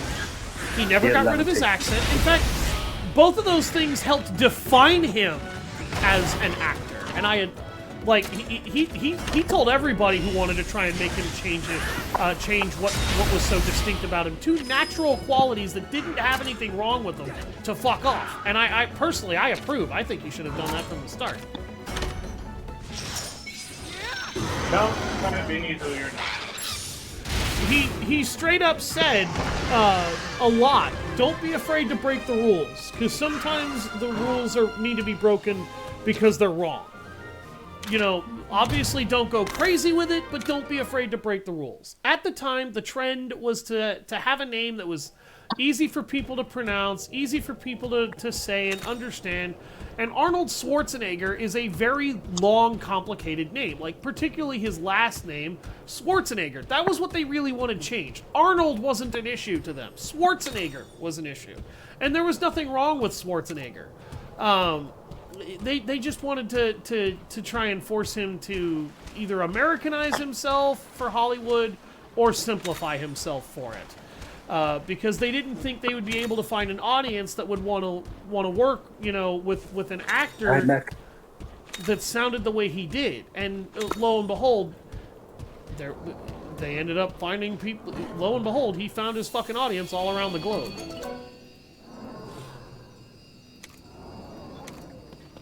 And that'll be the egg that I snagged from this rare monster den. Now to fight this fucking giant monster with a giant neck.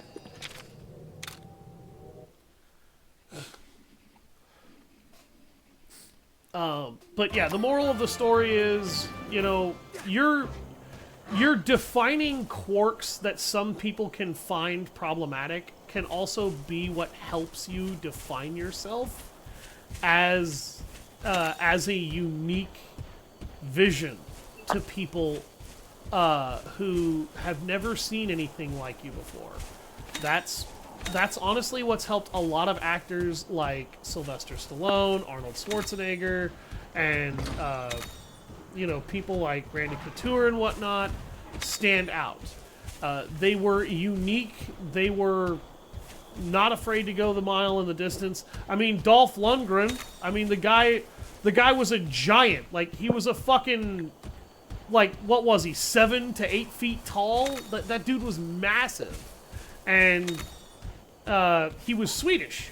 And the funny thing is that they had a lot of Russian actors trying to play the part of a certain character in the Rocky films, and inevitably they ended up settling for a Swedish actor to play the Russian role because they were looking for somebody who could portray cold Russian fury, not, hot, violent rage. And a lot of the Russian actors who applied for the role, they were impressive. They were not unimpressive, but they were also very loud, violent.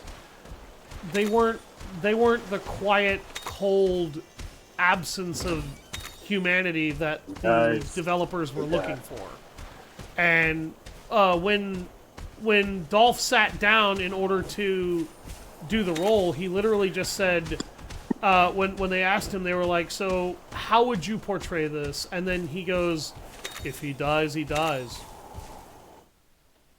And then they were like, that's what we want. Or the other thing he said that really chilled everybody was the way that he uttered the phrase, I must destroy you now. He would say it in such a cold, dark, vicious sounding manner that was just like, you're going to get hurt. I'm going to hurt you.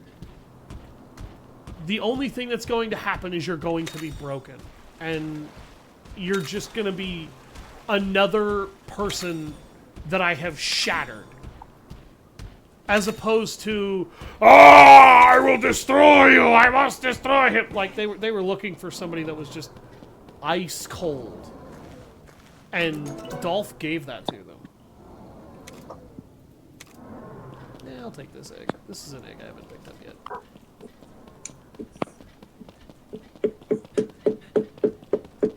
Him, Jean-Claude Van Damme, Sylvester Stallone, and Arnold Schwarzenegger pretty much kind of defined action films for an entire fucking generation.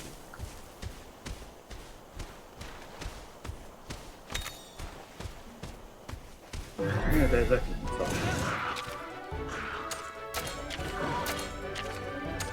And Arnold, on more than one occasion, also kind of... He wanted to break out of action films multiple times.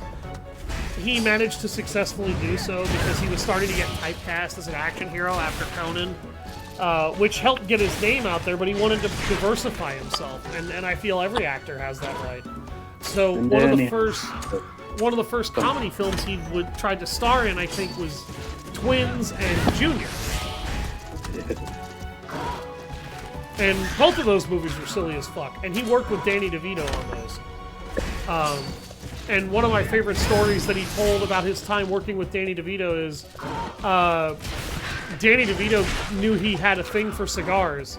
So Danny gave him a very special cigar that was tipped with marijuana during a shoot one day. And Arnold smoked it right after they had lunch, came back to the fucking shoot and couldn't remember half his goddamn lines. And then at the end of the day, Danny was like, that was a really good cigar, wasn't it? And then Arnold turned and looked at him and he goes, you son of a bitch! And he goes, yep, it was me!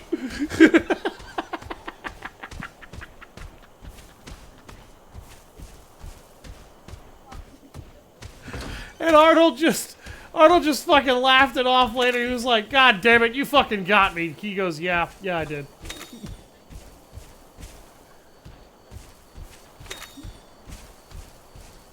Oh, him and Danny DeVito were hilarious too, twosome to behold. They were great.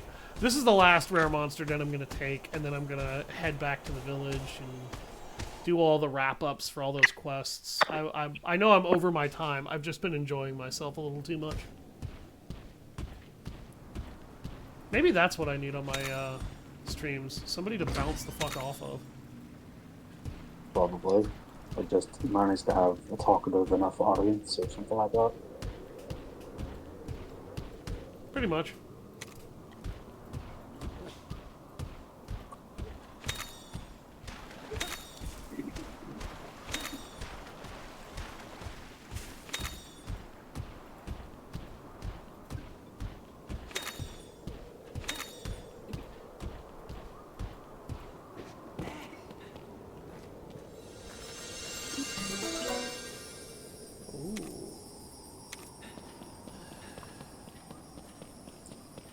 fucking euphoric to be killing all these bugs.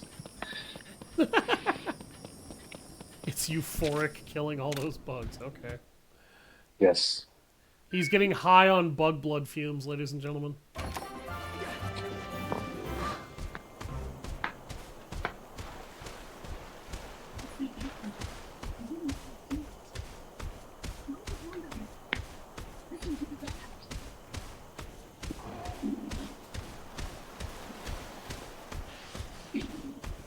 It was a bad idea to bring an RPG into large cavernous caves.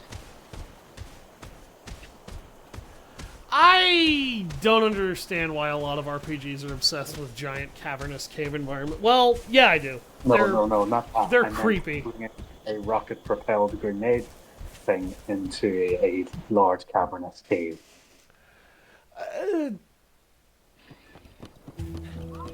That sounds like you're asking for a cave-in. That's what I just heard.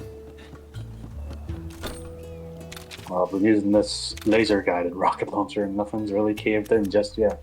Just the bugs' bodies blowing up. Yeah. The bugs build their things well. Especially these fucking wasps. Fucking happy. You can be at least happy that I can kill these fucking things more easier.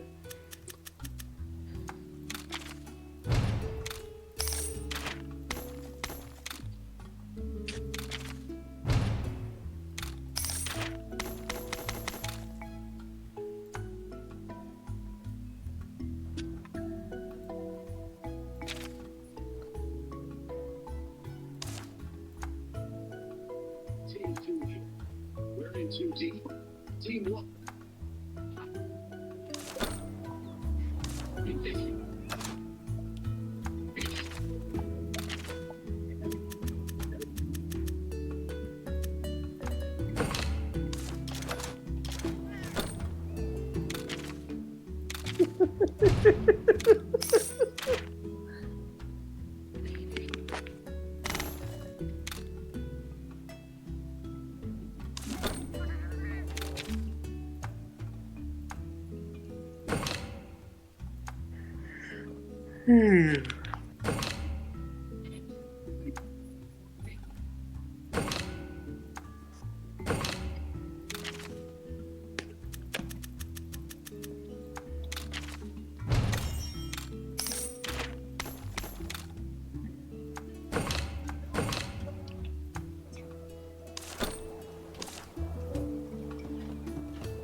Hey, hi there.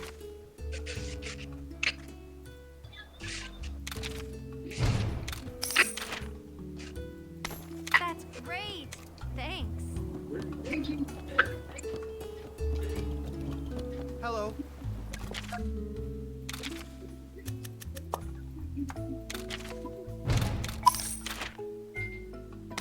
Wow. Thank you.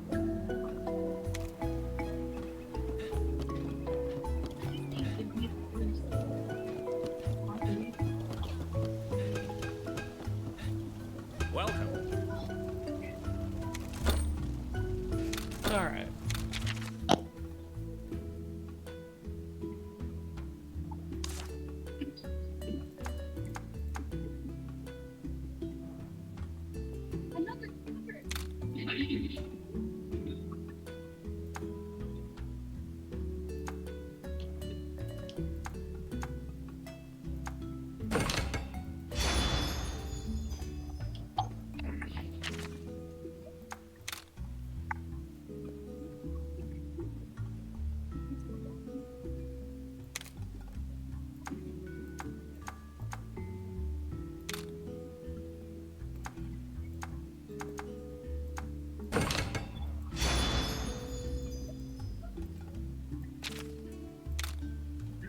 Can't just leave on it.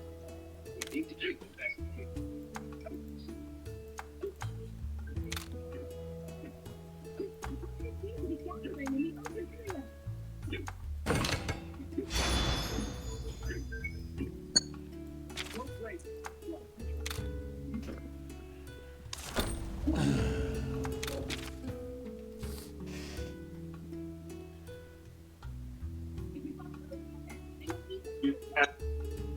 And you're gonna try and stop me?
Resources that we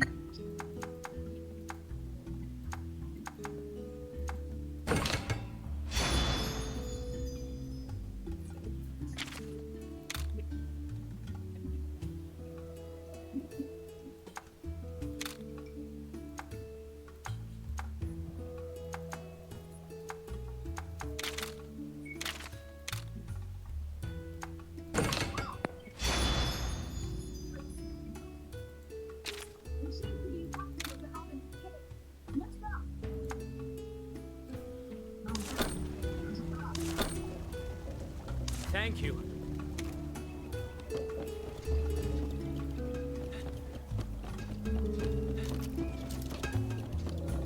Alright.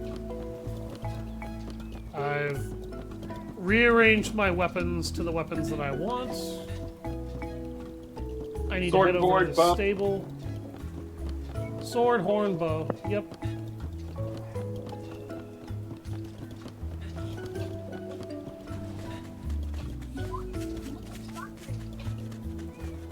I have A little forged fun myself enough. some decent armor.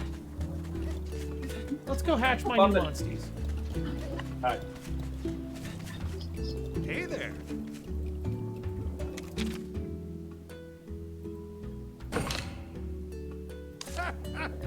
Fantastic. This is fucking huge. Hey there.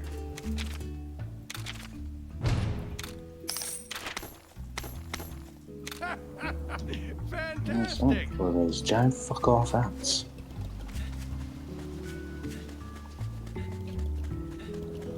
Alright, where's the stable?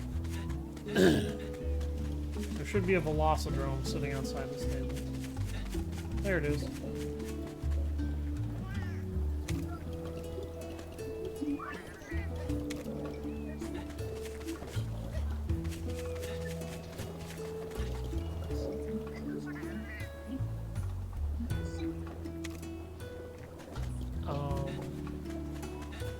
Why won't it let me hatch my eggs?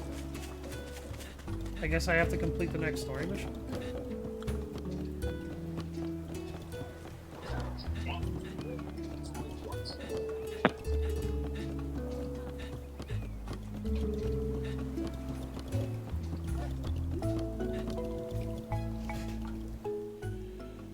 Yay, you're back! How'd you like your first solo quest? It's pretty wild, right? I was worried you might get lost or something. I'm super glad to see you all in one piece. Huh, This was it is so easy? fucking You many look wasps completely or hornets or whatever the Guess fuck there's they no are. denying you're Red's grandkid. You even brought back an egg. Splendid work. I brought back several eggs. Oh wow, you're right. Huh. I'm a better teacher than I thought. Which is it? Thanks to your teaching, or because this is Red's grandkid? Who cares? The newbie did a great job, and that's what counts. What do you think, Kana? They're ready for the next one, wouldn't you say? Really? Isn't it a little too soon for the rookie to handle alone? You should go with them too, just in case. Why so serious, guys? Whatever it is, we can handle it. We've had reports of some recent turf wars in the Pona grasslands. Turf wars? What's that? It's when monsters fight over territory. We've even found badly injured monsters in the grasslands. Okay, Naviru not knowing what a turf war is, this, after everything he's been through in Monster Hunter Stories 1, makes 0 sense. This is why I don't like him being my mouthpiece in this game.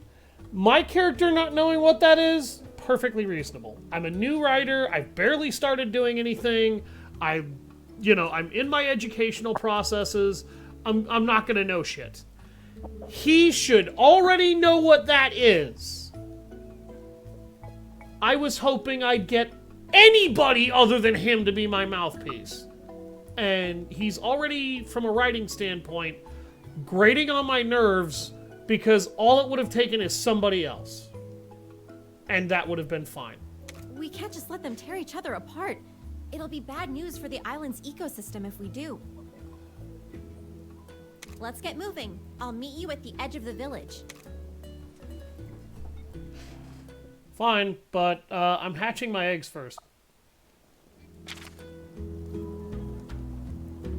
With monsters fighting over territory now, there seems to be no end to the occurrences plaguing the island. Concerned about the terrible impact this could have upon the nature of the world, Chief Gara tasks you with heading to the Pona grasslands to find out more. A battle buddy is an ally that fights alongside you using skills and items and generally offering support. Battle buddies have their own hearts. If either one of you loses them all, it counts as defeat. Hearts regenerate automatically if you return to a location's headquarters. Oh, good.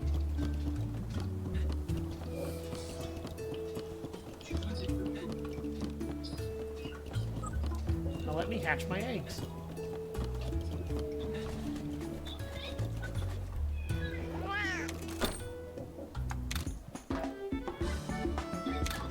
Hatch them all. Boing, boing, boing, boing, boing. Velocodrome.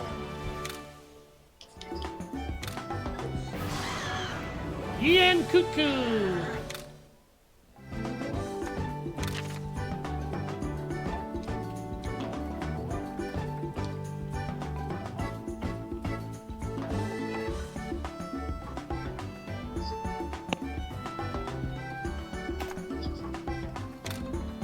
The real Dodo.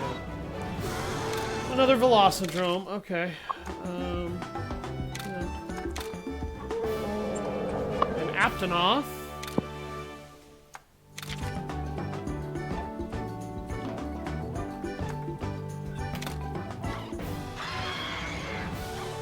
Another Kuluyaku.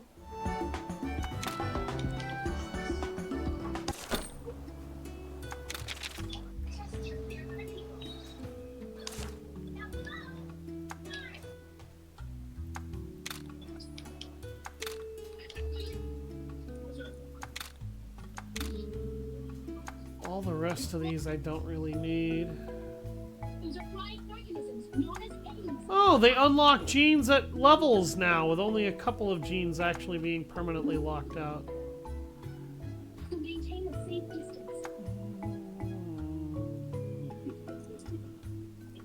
I may just want to get rid of Ronmar for another Velocodrome.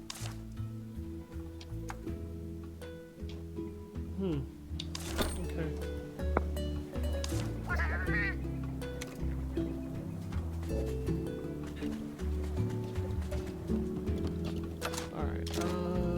I need to go to my house to save.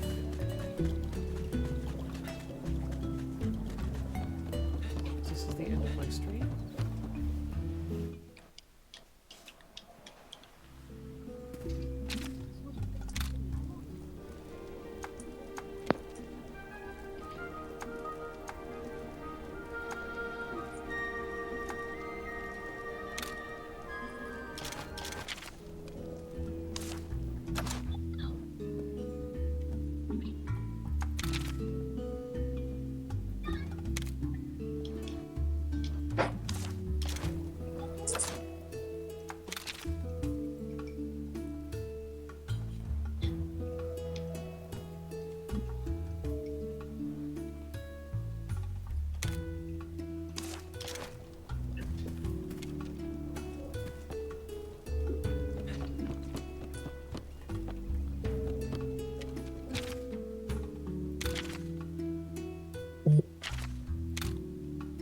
Alright, thank you all very much for watching. I've been Savage Hound Dusk, and I'll see you guys next time on Monster Hunter Stories 2, when we actually start really getting into the meat of the game.